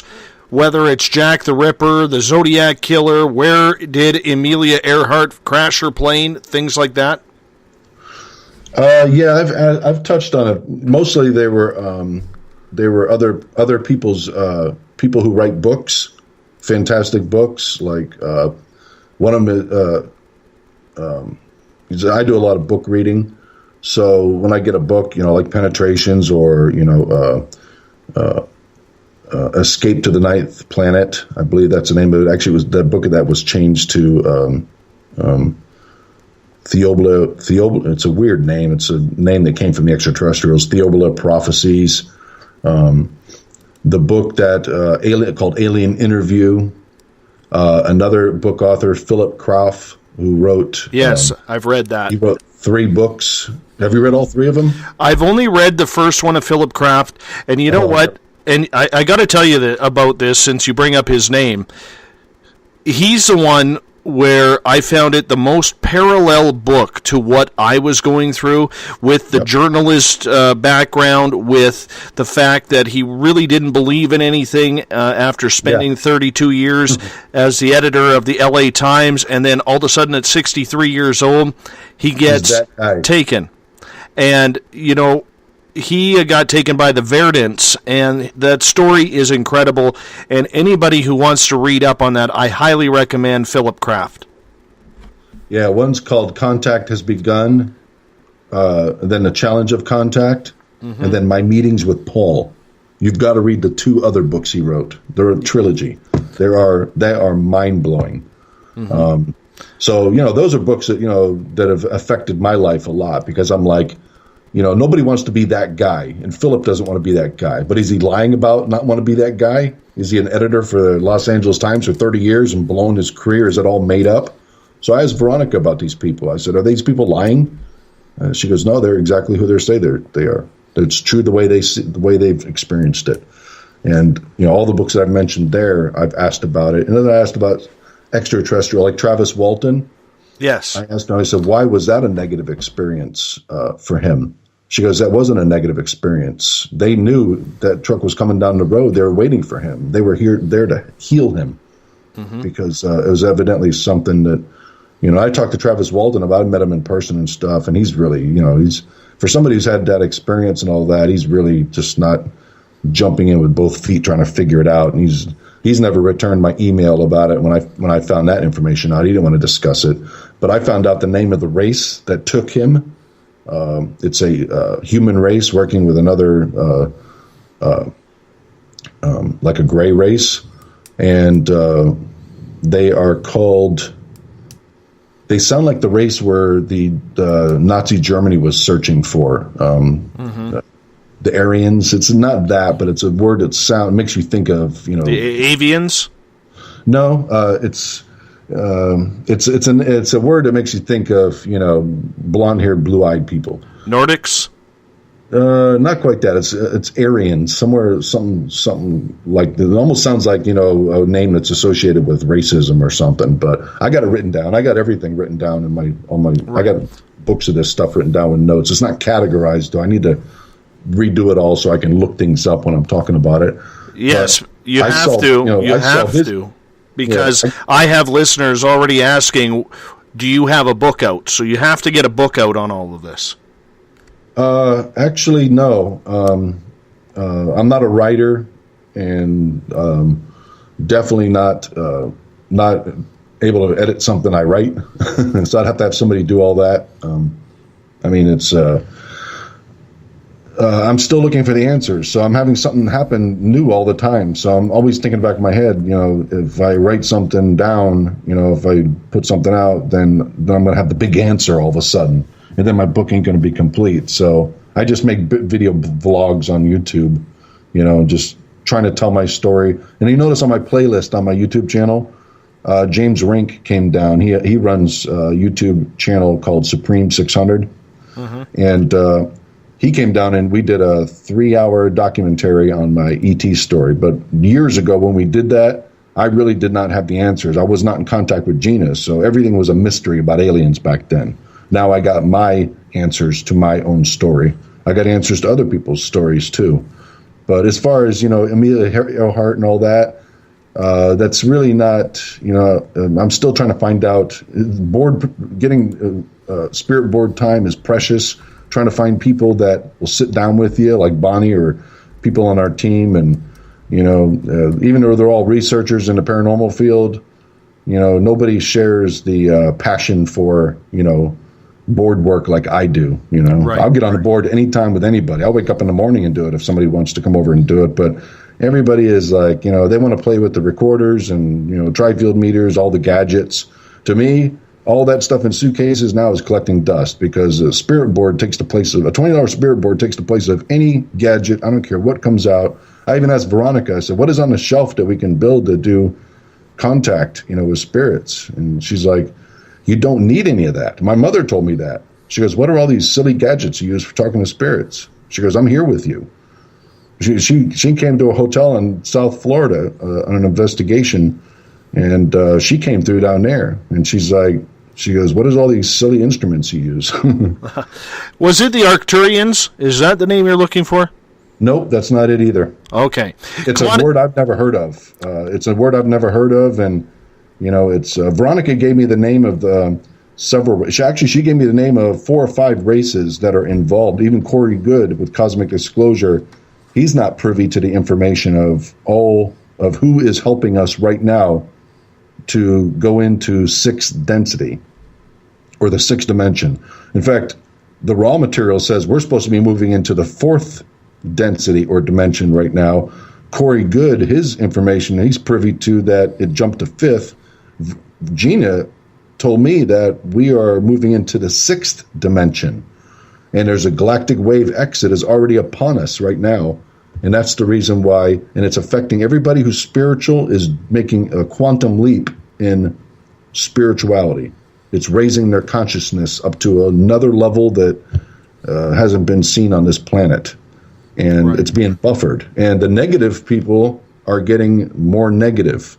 So if you're negative, that's why you got all these, people out there fighting and, socking people in the streets and playing a knockout game. And you got millions of people rioting and trying to tear down government buildings. And, it's, if you're negative, it's creating a gap. And you notice in your own life when you're trying to pass information on other people, like, you got an audience here that's all ears, but, you get with another Bigfoot researcher, boy, things are really strange these days. I mean, it's like since 2012 when it started rolling in, everybody's got their own opinion and they get violent about it. I mean, it is my cloaking Sasquatch videos.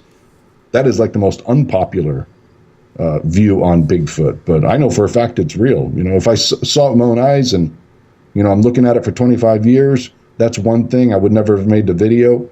But now that Veronica's involved and she's solved, 20 different, mysteries in my life, and then I'm just asking her about that, and she's telling me that these are individual light signatures of Bigfoot, and that's how they come through, and they're able to cloak themselves. And I'm like, how's this happening? And I said, well, you can do that too if you've been around as long as they have. She's just right. I'm like, okay, well, they're cloaking. They're coming through a 2nd density dimension. They're different than us. They have different abilities. For sure. I have a question from Claudia from Paranormal Into the Night.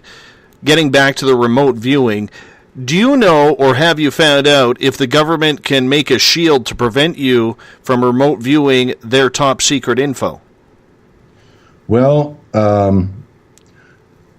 I would say they can, and like I mentioned earlier, Courtney Brown, he mentioned that his viewers sensed that when they were look at the 9/11 project with Farsight Institute. I'm sure that a lot of people, if anybody higher up right now is trolling and listening to that, they're going to get pissed because they don't want people to see that video, that two set video.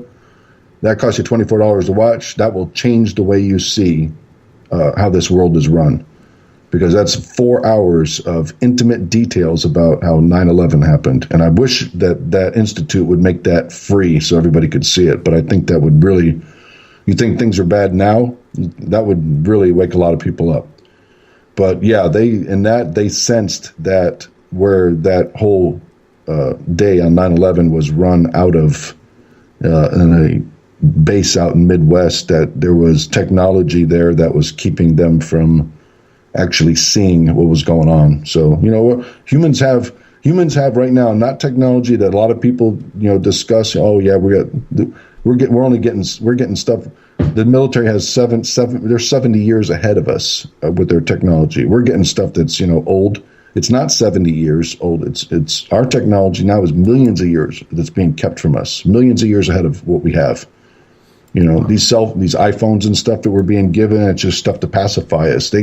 I heard from, I get things I hear all the time. Almost every week I get something from, people that I meet that are in the know. And they say that these iPhones that you have these are just dumbed down versions of what they really have. They have instruments like that can find gold, underground 50 feet away, stuff that you hear about, that Zecharia Sitchin wrote about in, let's see, what is one of his books he wrote about that, where they had instruments where the Anunnaki, when they first landed on the planet, when they got out, and they had instruments where they could detect for gold and all that. And, yeah, that's our technology. Whatever you can imagine, we supposedly have. Like Corey Goode, if you watch go to Cosmic Disclosure, just sign up and get on that, and you'll get the latest of what's being withheld from the secret space program. And you'll see that, you'll hear him talk about that our government's got gadgets that, that are like little clickers they can hold in their hand. They can use that to walk through a wall. Like, what we haven't talked about yet is when I met not the Verdants, but the DZ Orions, Gino, and I met her face to face in my bedroom. I was awake and I watched them walk through the wall. And for the longest time, I thought I was going crazy because, back then, back in the 90s, I was like nothing. I was very scientific, like my dad. My dad is always drilling in, astronomy, physics and the way things work and the way that everybody's been taught. And everything you've ever been told is a lie. Everything, just like Corey Goode says, all the PhD degrees are going to dissolve when the event occurs and that data gets dumped on the public, which is going to happen anytime. Disclosure, it's going to be complete disclosure. And like he said, most PhDs in most fields, they're going to have to be re-educated because everything they've ever been told is wrong.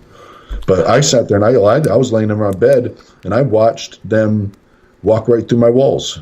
And, and I found out from, Veronica, Gina, yes, and Corey Goode. And yeah, that's an actual phenomenon that, matter can be manipulated. It's all about frequency and vibration. You change that and you can actually, one stationary matter of vibration can move through another one. And our government has that technology. Hey, quickly, if you don't mind, Jay Adams in the Paranormal Forum website that follows us is just quickly wondering, which institute was it again about 9/11 that you were saying? You mentioned it twice. Farsight.org. Farsight.org. Okay. And I got a question from Paranormal Into the Night from Gloria. We got about 3.5 minutes before we got to go to break. What time of the day is best to try to contact using a spirit board or remote viewing? I asked that every possible question you could ever come up with. I've already asked Veronica. I said, when we go on investigations, how come it seems like when it's 2 or 3 o'clock in the morning that most things happen? Like at my property, 2:20 in the morning, I guarantee you will have an experience of some sort. 2:20 is the magic time. I said, is that because of the opposite of when Christ died? Christ was crucified at 3 o'clock in the afternoon. Is it because that's a polar opposite and that's negative? She goes, that's all baloney. She says, it's all about your higher mind. She goes, that's when most things happen. You're most rested. You're most relaxed when it's dark. 10 o'clock at night, later. That's when you have most of your experiences. The experiences are still happening. your eyes are just closed to them. So, but you can get on a spirit board in the middle of the day. We've done it at noon. You can do it anytime. Spirit energy is around you all the time. And the biggest obstacle is your spiritual advancement on this planet. Some people you talk to, like a lot of the listeners are listening now, they're here because their eyes are open. They have eyes to see. In fact, Raw talks about it in the volume 1. Why some people just don't see. They don't have eyes to see. They don't want to see. They don't, like my brother's 11 years older than me. He's 61, 62. He never has any experiences, ever. And he's been with me a lot. We hung out half our lives together. And I'm just like, I said, why is that? And it's, but basically it's really, most things happen when it's dark out and you're more tired and the mind is less able to put up resistance. That's when a lot of ghost activity happens. But a lot of people have full blown apparitions, sightings coming right up to people. 3:00 in the afternoon, right in the middle of the day, in the morning. Everybody's different, though. Yeah, it's amazing how that works. My friend, we're going to hop out for our final break of the night with you, so I'm going to throw you back on hold here. We are talking with Eric Mothman on Spaced Out Radio. Part 2 of his 2-night series is almost in the books. Hard to believe. This one is racing right by once again. He's so full of information. I absolutely love it. I hope you come back for the bottom of the hour for the final segment of tonight's show. You're listening to Spaced Out Radio. I am your host, Dave Scott. We're going to hop out for a quick break, and we'll be right back. Looking for a place to get your product to the public? Advertise with us at Spaced Out Radio. At spacedoutradio.com, you can check out our pricing and packages that best suit your budgetary needs. Whether you're a budgeted author or a company looking to expand, our listeners support the products that support spacedoutradio.com. Advertising with us is an effective way to get your message out. Contact us at info@spacedoutradio.com and get your ads out today. Visit purpleplates.com today. For over 40 years, the Purple Energy Plates have been delivering amazing results for their many customers. Inspired by the great genius Nikola Tesla, the harmony, healing, and energetic effects of the plates have proven over and over to be beneficial and often miraculous to thousands of customers. With their money-back guarantee and the many benefits, how can you afford not to get one? Check their site for daily specials and choose from their many energy products. You won't be sorry. Visit them today at purpleplates.com for mind, body, and spirit. And expect a miracle. Right here, this is where we divulge the fruit of our research. Here on the Webster Phenomena every Saturday night at 8 p.m. Pacific, 11 p.m. Eastern. On Spaced Out Radio. And we give it up to you guys, all the listeners, and the live listeners usually get something special and hang out in the chat room, and we love to have you. So we'll see you every Saturday night at 8 p.m. You know where. Attention Spaced Out Radio listeners. For only $5 a month, you can join Spaced Out Radio Space Travelers. Your membership at spacedoutradio.com will give you access to private fan area on the website, get you a monthly newsletter, draws for monthly swag, and a whole lot more. Sign up today to become a part of the Spaced Out Radio experience. You hear footsteps in the empty room above you. A rocking chair begins rocking by itself. Don't be afraid of the things that go bump in the night. Reach for Spirit Storybox, the iPhone app the Huffington Post UK called the only ghost hunting app you will ever need. Spirit Storybox. The spirits are telling their stories. Are you listening? Strange creatures lurking in the night, the sounds of wood knocking in the forest, odd happenings right out of a fictional world. These are the reports I love. Hi there, this is author Ronald Murphy, and I would love it if you join me and Spaced Out Radio host Dave Scott the second Wednesday of every month on our journey into the unknown land of cryptozoology at spacedoutradio.com. From Mothman to Frogman and everything in between. Hey, they don't call me the crypto guru for nothing. The last Monday of the month on Spaced Out Radio is a night of psychic vision, mediumship, UFO and ET contact, Bigfoot stories, animal communication, and so much more with me, Elizabeth Anglin. I'd love it if you would join host Dave Scott and I on the myriad of topics we delve into. Every month, we share new views that may help you understand your own experiences. So tune on in at spacedoutradio.com and stamp your cosmic passport. Did you know that Spaced Out Radio runs 7 days a week? Hi, it's James Tyson from Spaced Out Weekend. Every Saturday and Sunday night, starting at 9 p.m. Pacific, midnight Eastern, you can join me and my guests for some great chatter about what's going on out in the universe, or even in that dark part of the basement you really don't want to go back into. Well, let's find the answers to your experiences together. So come on up to Uncle Jimbo's cabin on the weekend. For more information, look us up at spacedoutradio.com.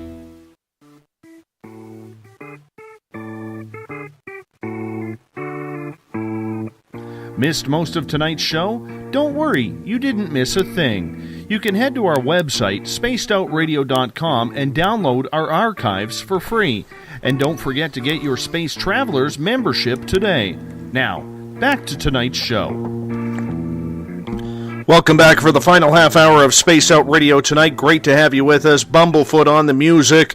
Always a good time. We thank Bumblefoot for being the official music of Space Out Radio.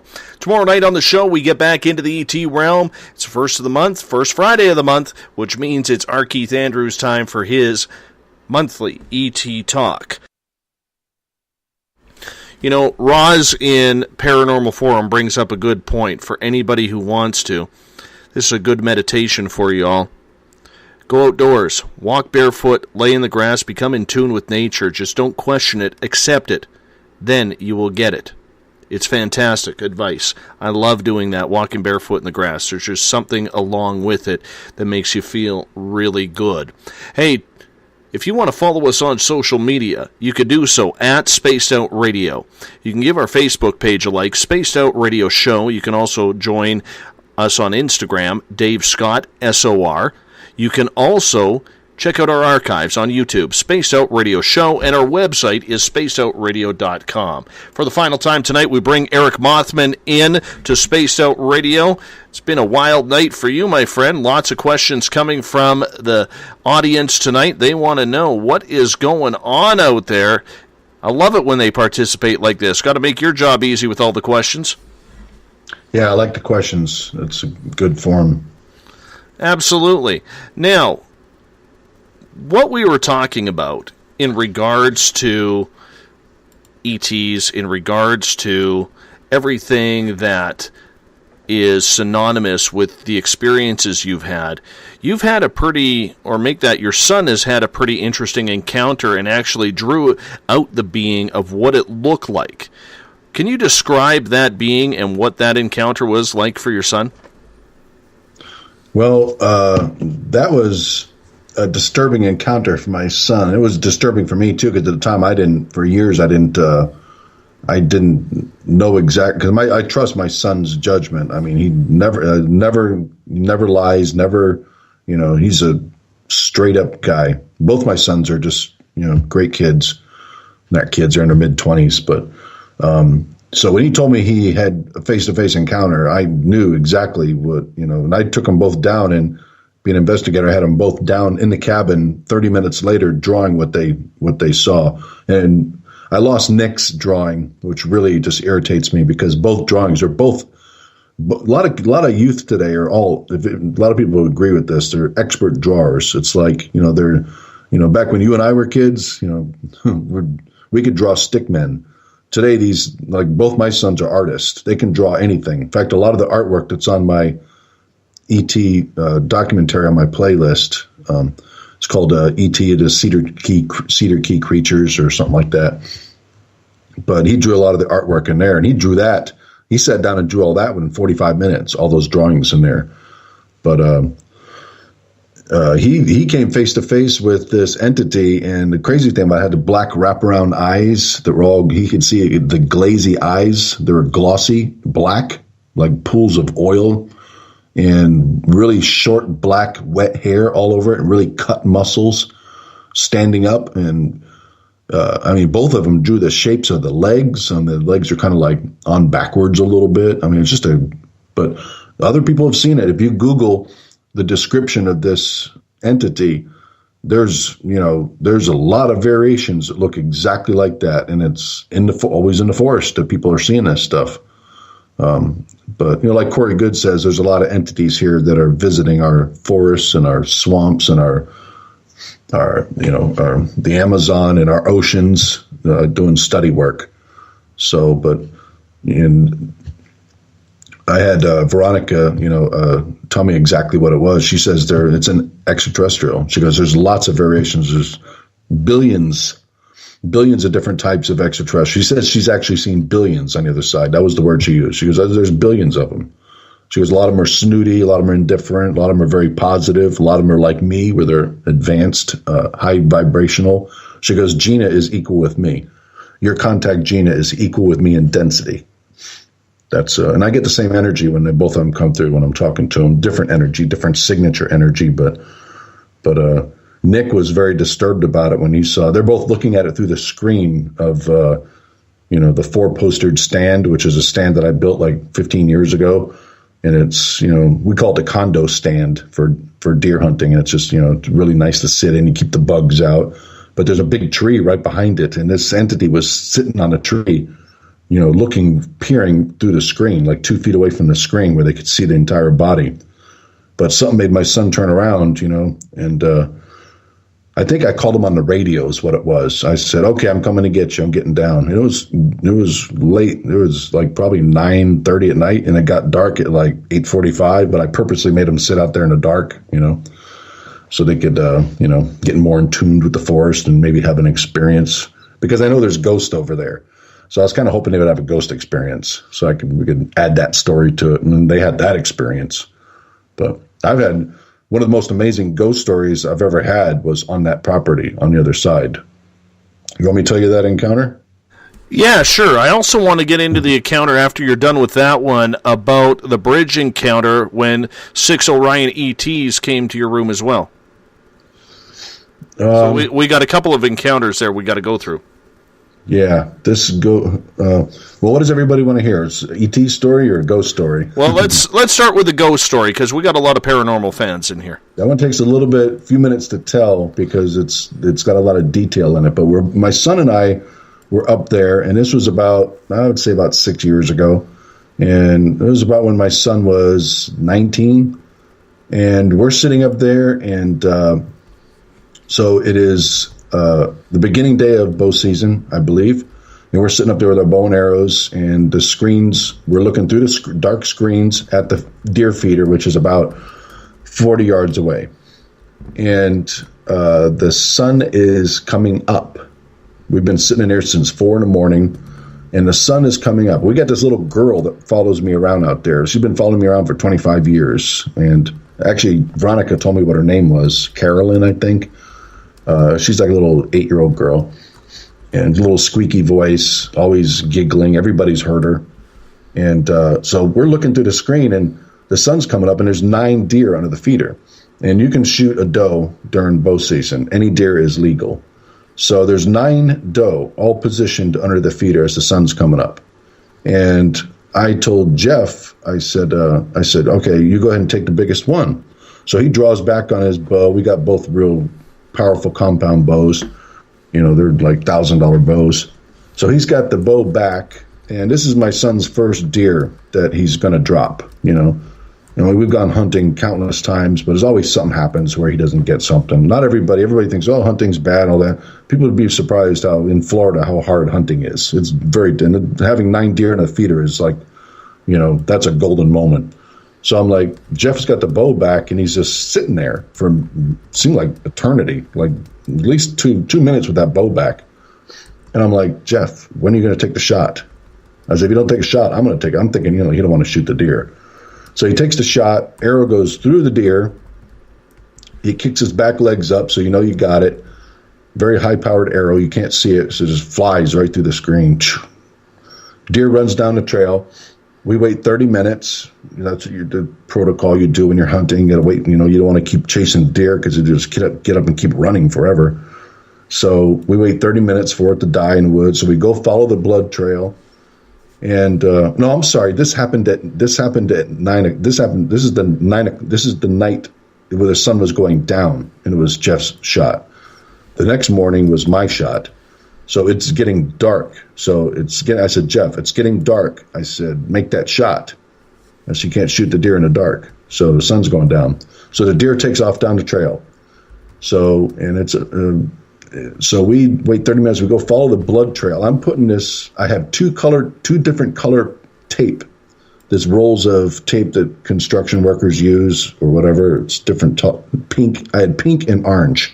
Why I had 2 rolls on me, which was weird. It never happened before, but I had 2 rolls, one from last hunting season. So I'm putting the orange tape down on the blood trail, and we're following it.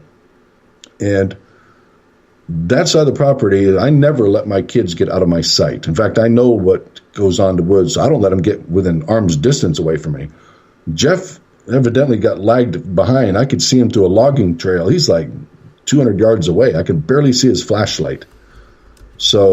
And I didn't have radios. And for some reason, the energy was really positive, and I didn't feel like we're in any danger. Sometimes you're out there and you just feel creeped out. I mean, you just don't even want to be on the forest floor. So I'm following. I'm getting pools of blood, drops of blood, pools of blood. I'm like, damn, how much blood does this animal have? And he's like, looks like somebody dumped out a 2-liter bottle of Pepsi on the ground. I mean, it's just filled blood. I said, he's going to be laying here anywhere. So I'm putting drops of, pieces of tape down. We're walking for like an hour, and Jeff's trying to keep up with me behind me. And all of a sudden I hear crackle, like somebody's tuning a radio and it's crackling, which is fairly common. People have reported that before, and coming through with spirits. But at the time, I was bending over so many times looking for blood, bending down, standing up, bending down. So I hear this voice clear as day. I mean, it was just, like somebody standing right next to you. She says, Eric, your deer's running in circles. Ha, ha, ha, ha, your deer's running in circles. Ha, ha, ha, ha. And I stood right up. And I was like, what the F? What is going on here? And, even I'm an paranormal investigator, this was like mind-blowing. I mean, we go out looking for this stuff, and you pray to have an encounter like that, and get it documented. But I thought I was having an aneurysm. I was like, oh my God, is this what happens when you're dying? And all of a sudden on my left side, I hear somebody really tall, like, 8 feet tall. And he's like, yells in my ear and says, ignore her and she'll go away. I'm like, oh my God, that's it. I'm 30 seconds from dropping dead. I yelled at Jeff. I go, Jeff, go to the truck. Get in the truck right away. If I'm not there in 10 minutes, I said, call my brother. He says, what's the matter, Dad? What's the matter? I said, just go. Find your way to the truck. Go right now so I can see you go. He's freaking out. He's like, what the hell's going on? I said, just go. Because I thought I was, so they're all going to have to come looking for it. I didn't want my son to get lost out there in the freaking, out on nature's coast. This is actually not in the Glades. It's in North Florida. I've heard you mention that a couple of times, but it's actually North Florida, out in the nature's coast on the west coast of Florida, where the property is. So we make back to the truck, and I get inside my truck, and I'm sitting next to him, and he's like, what the hell's going on? And I said, oh my God. I said, Jeff, we got to find the nearest hospital. I think I'm having an aneurysm or something. I said, I'm hearing these voices, and they're talking to me out there. I mean, it's like I'm hearing a girl's voice and a guy's voice. And he goes, did the little girl say, your deer's running in circles, your deer's running in circles? And then some guy said, ignore her and she'll go away, like he's a police officer or something. I said, what? I said, you heard that? You could hear it? He goes, no, they were standing next to me telling me that stuff. He goes, I was like, what the hell's going on? So that was freaking me out. And then you're telling me that, and that was freaking me out. I was like, what? I said, oh my God, thank God it's just a ghost. I'm like, oh my God, that's a crazy experience. The next morning, we're in the 4-poster stand on the other side of the property, same spot. Now the sun's coming up. It's exactly the opposite on the clock.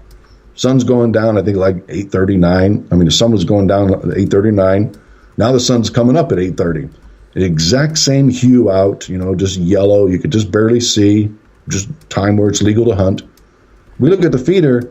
there's 9 deer under the feeder again, and they're all seem to be standing in the same spot. And I'm like, okay, it's my turn to take the shot. We never did find a deer. We looked for 2.5 hours, just couldn't find a deer anywhere. And so I'm looking at the deer, and I'm like, okay, I take the shot. I shoot the biggest one again in the same spot. Deer kicks his legs up. We go look for the arrow. The arrow's got blood on it. The arrow is stuck in a stump, straight into the stump. The day before, and in my hunt, this arrow is stuck in this sawed-off stump, straight into it. I'm like, Jeff, didn't this arrow stick in the stump last night? And, it's got blood on it. I'm like, yeah, we got the deer. But I said, this is weird, Jeff. This is really weird.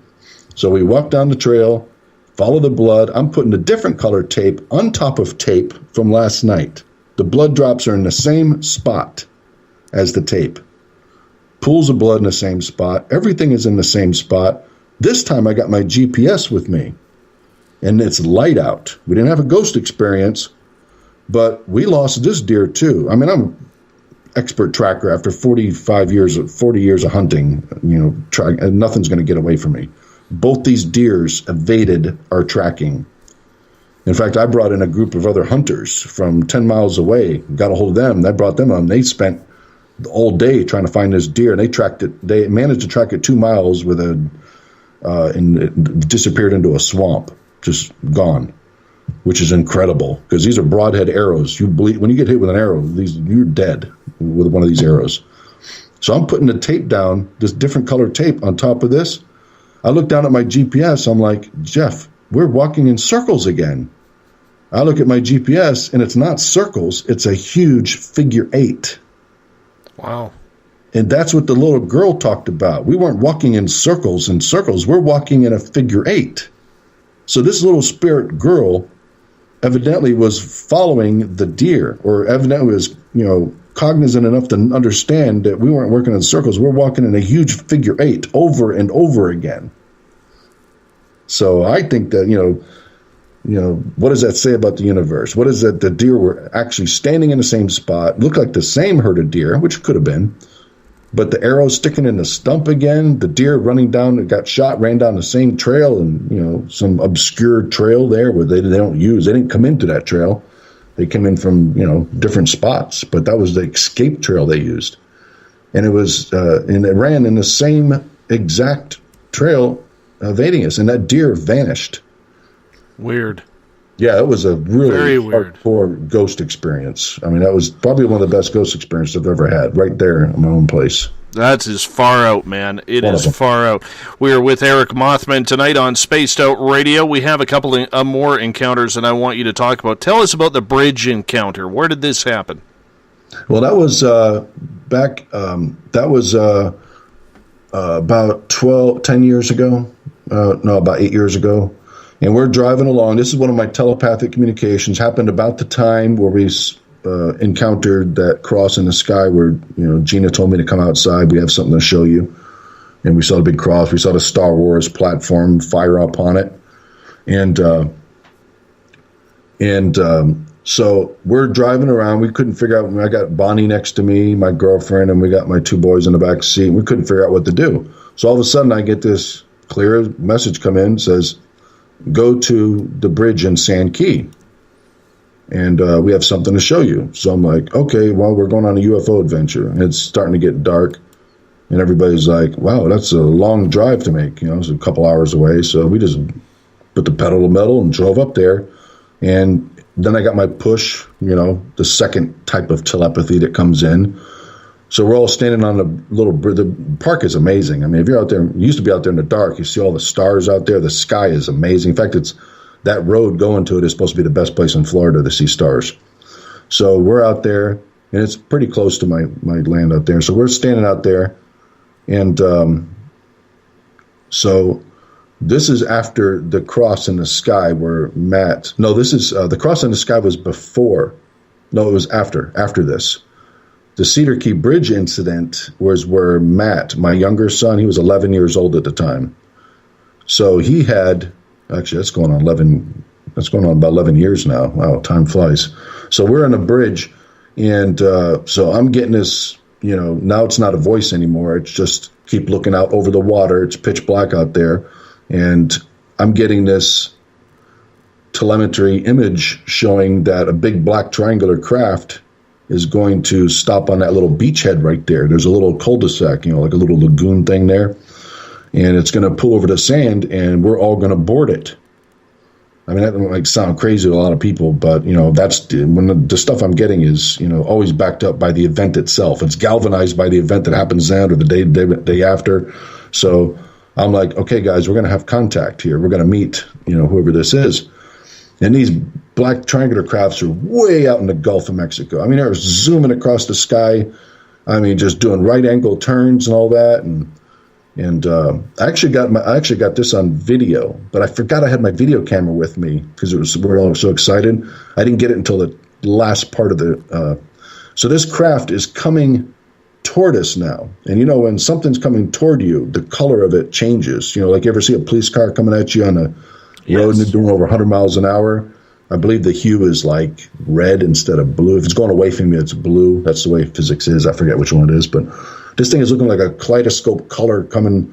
It's hauling ass. I mean, I'm thinking 3,000 miles an hour. I mean, it was way out in the Gulf, and it's hauling ass. I'm like, guys, it's going to pull right on that beach right there, and we're going to get inside. It's going to be awesome. My younger son, he sits down on the deck of that little bridge. This place is private. There's nobody out there. It's not private, but nobody knows about the place, and nobody goes out there. Right after this happened, they closed it off. They don't let people out there at dark anymore. It's closed to the public. So Matt's on the deck of the dock, and he's like freaking out. I mean, he's having he gets mad when I talk about it because he's like, I said, Matt, you're having a mental breakdown. I mean, you're like you're slapping your feet on the bridge, and he was freaking out and distracting me from the whole thing. And so then I get the telepathic message comes across, and it's not, I didn't know who it was back then. It sounded like a 30-year-old female, but it's actually Gina. I know that today, so she told me about it. Gina's like, we're going to break contact. And this is not exactly what she said, because now the years go by and it kind of fades, but this is basically what she said. She goes, we're not going to make contact. We can't cause anybody anxiety or violate their free will. I think it's pretty much close to what the little encounter you had out there in the field with ETs. They're concerned about you and your well-being. And so she said 3 words. The third word, I can never remember exactly what it was, but it was a word that's not normally used in your vocabulary. But she said, we can't violate free will or cause anxiety or, that. So it stopped. It stopped about, a mile out in the Gulf. And that's when I said, oh my God, I got my video camera. So I picked up my Sony and turned it on, and I got that. It looked like I zoomed in on it. I've only showed it to one person, my older brother, and, he just let the steam right out of that whole thing. I was all excited about it. I was like, I finally got him on video. And he's like, are you freaking kidding me? He goes, that looks like you zoomed in on the moon or something, or the star. It wasn't clear, but it was crazy. It was all these different colors. Like these colors are trying to transmit a message, or I felt like it was the colors it was every color of the rainbow, just beautiful colors, just, looking through a kaleidoscope is what it looked like to me when you zoomed in on it. And I thought it was like sending some kind of data download or something, trying to elevate consciousness. That was their last thing they could do if they weren't going to make contact. But the vision of them stopping over the beach and us getting up into it and meeting everybody, that went away.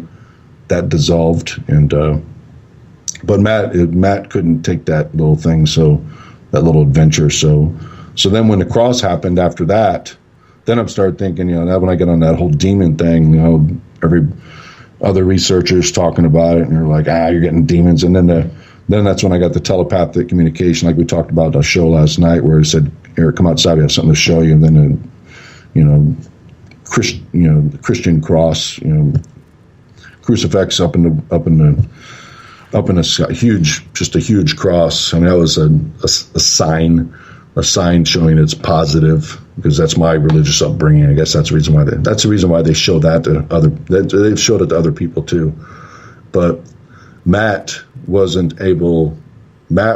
sent back to the house. That's what I found out later, that because he's not really, today he's into that stuff. He goes up to the property now. He's looking for adventure, but back then, he's a little bit different personality than my older son, Jeff, because he's like, back then is, really wasn't mature enough in his mind to accept all these things that were happening. And, we had I got property in a Cala forest too, and we go over there, and Matt had, he freaked out over there. That was, that's been about 8 years ago. And I used to be friends with Prophet Yahweh, not that I was following his religion, but he's got like 1,700 UFOs on his channel. I think it's a pay-per-view now, but he's an African-American guy who dresses in a robe, and he actually brings UFOs down for the news crew in Vegas. They get it on tape. I don't know if you've ever seen that guy or not or know about him, but, these are energy spheres. But come to find out, that's one of the things that I remote viewed and found out that that's actually is Yahweh, the biblical Yahweh, and it's not, I don't want to really get into religions, but Veronica told me about that, what's really going on with that. And when I remote viewed that entity, it scared the living crap out of me. So when I told Prophet Yahweh about that, let me tell you this story. I told Prophet Yahweh about that, and he went ballistic, called me every name in the book. His wife has called me every name in the book.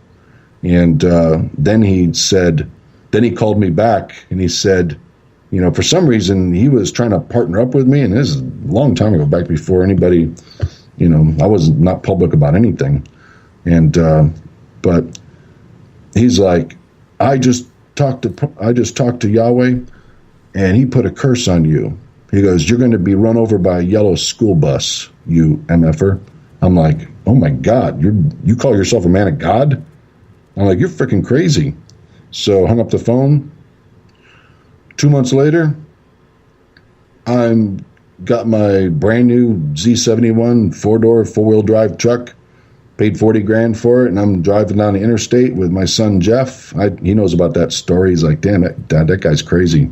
I'm saying, yeah, those are not, that's not positive experience he's having. If he's listening to this, he's going to be pissed, but he's probably going to think it's going to be funny what happened too. I get out of the truck to help this turtle is crossing the road. Busy traffic. I mean, these cars are zooming by at 80 miles an hour, and this big box turtle, like a 10-pound turtle, a huge turtle, like a foot and a half long. You never see those big turtles anymore. So this thing was going to get smashed by speeding cars. So I waited till the traffic died down. I ran over there and grabbed it, pulled him out of the traffic, and pushed him on the side of the road, and to get him on his way. And something made me stop for a split second, like the turtle tried to turn and go back into the road or something, and I pushed him further down. I turned around. I'm not an idiot. I don't walk into traffic and without looking. I looked. I didn't see this or hear it.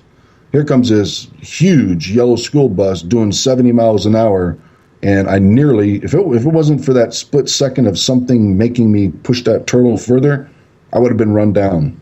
Mm-hmm. And, he told me, he said, they put a curse on you. I asked Veronica about it. She says, there's no such thing as curses. And I said, I have a little bit of a different opinion on it. I think there are family curses and stuff, but I'm still trying to figure that one out. But I have to go with what Veronica says. It might be just a coincidence, but I've never been almost run over in my entire life. But a yellow school bus, I walked into that lane of that school bus, and that school bus went by my nose. I could feel the steel in the air touch the end of my nose as I'm standing there, and the only thing that kept me from being run over was the wind that came back from that bus. When that thing went by, I looked up and I saw my son looking. My son thought I got run over.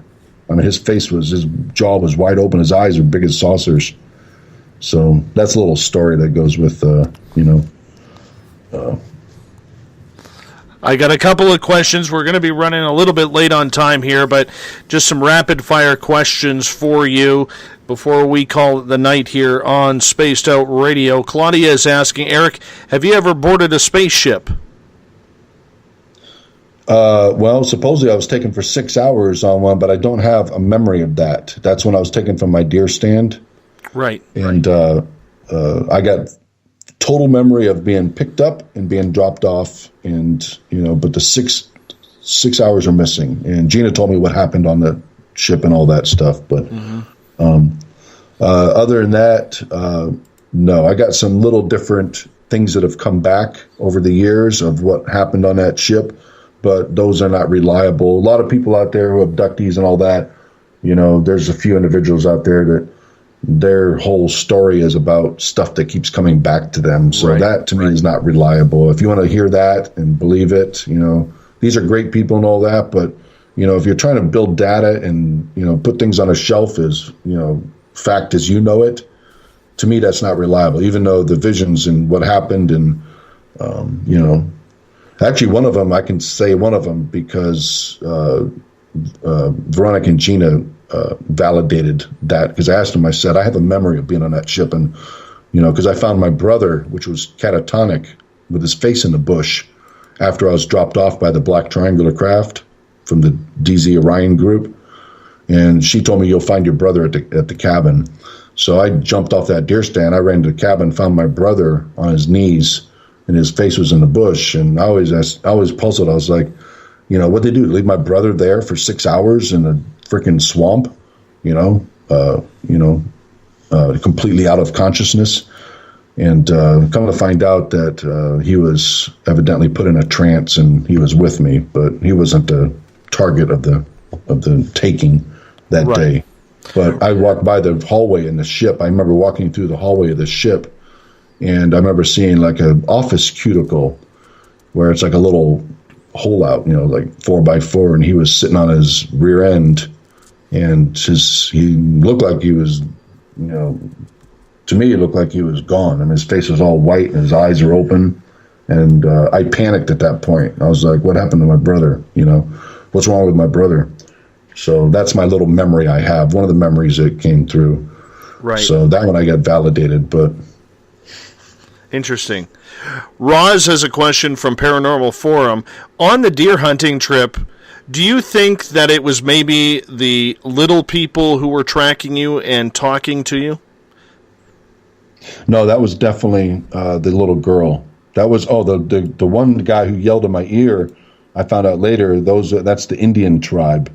It's 7 Indians and 1 chief, and these are 8-foot tall Indians that used to live out there 2,000 years ago, or 900. I think they died off 900 years ago, but they have a history of thousands of years out there. It's the largest shell mound in Florida that's still standing. It's freaking huge. It's as big as a city block, 30 feet tall, and all their history is in that mound, and it's just not very far from my place up there. And my property, the reason why those Indians are there is because there used to be a male and female hunting camp. Right, that's the reason why nothing grows. Go off the porch of my cabin, you look over to the right, and 25 years, nothing. You can't get anything to grow over there. And Psychic Greg says that's because this used to be an Indian hunting camp. They used to leave their camp there by the Gulf, used to stop there, and then the female camp was 50 feet away. They kept separate. The kids and the females were not allowed to sit with the men at the camp. Mm-hmm. So, yeah, that was definitely the Indian. A lot of people say, well, how does he know English then? Well, they've been on the other side for 2,000 years. They probably know several languages, Absolutely. Very interesting indeed, my friend. I want to say thank you tonight for being on Spaced Out Radio for night number 2. It's been an absolute pleasure having you on, and we will talk very, very soon. I'm sure by the end of summer we'll have more updates from Veronica, Gina, and your incredible stories, so stay in touch. Well, we got lots more stories that I haven't even touched on yet, so if you want to schedule another night, I'm up for it. Well, I'm sure my audience would love it because they love your no-nonsense, no BS type of storytelling, and that's what this show is all about. We'll do that for sure. Okay, sounds good. Have a good night, Dave. Good night, my friend. Good night, everybody.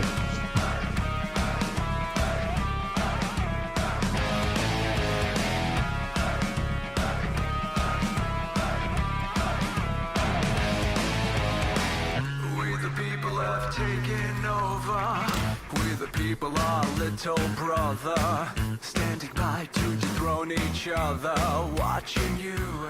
And I want to say thank you for tuning in to Spaced Out Radio tonight. I am your host, Dave Scott. Our guest was Eric Mothman, A Box of Monsters on YouTube, if you want to check out his videos. They're long, they're informative, they're fantastic. I hope you absolutely love it. Tomorrow night on the show, R. Keith Andrews will be with us. It is Alien Night on Spaced Out Radio. It's amazing. We're going to get into the experiences and the human aspect of it tomorrow night. If you want to follow us on Twitter, you can do so at Spaced Out Radio. Give our Facebook page a like, Spaced Out Radio Show. On Instagram, we can be followed at Dave Scott, SOR. Our YouTube channel is Spaced Out Radio Show. And, of course, our website is spacedoutradio.com. I want to say thank you to Kathy Hook Fisher for doing our live tweets and Instagram for the show. She does such a fantastic job keeping our public informed of what's going on. Love the job she does. Thank you, Kathy. Thank you to everybody with your questions in Spaced Out Radio's chat room, Paranormal Into the Night, and Paranormal Forum. Great time with all of you tonight. Fantastic. We will talk to you in exactly 22 hours. It is a blast being here. Do me a favor, if you don't mind. Tell your friends about us. I know a lot of you out there already know and have told your friends, but let's build this listenership up. Let's get this thing going. Let's have it explode. I can do that with your help, because I'm not going anywhere. I'm doing this for a while.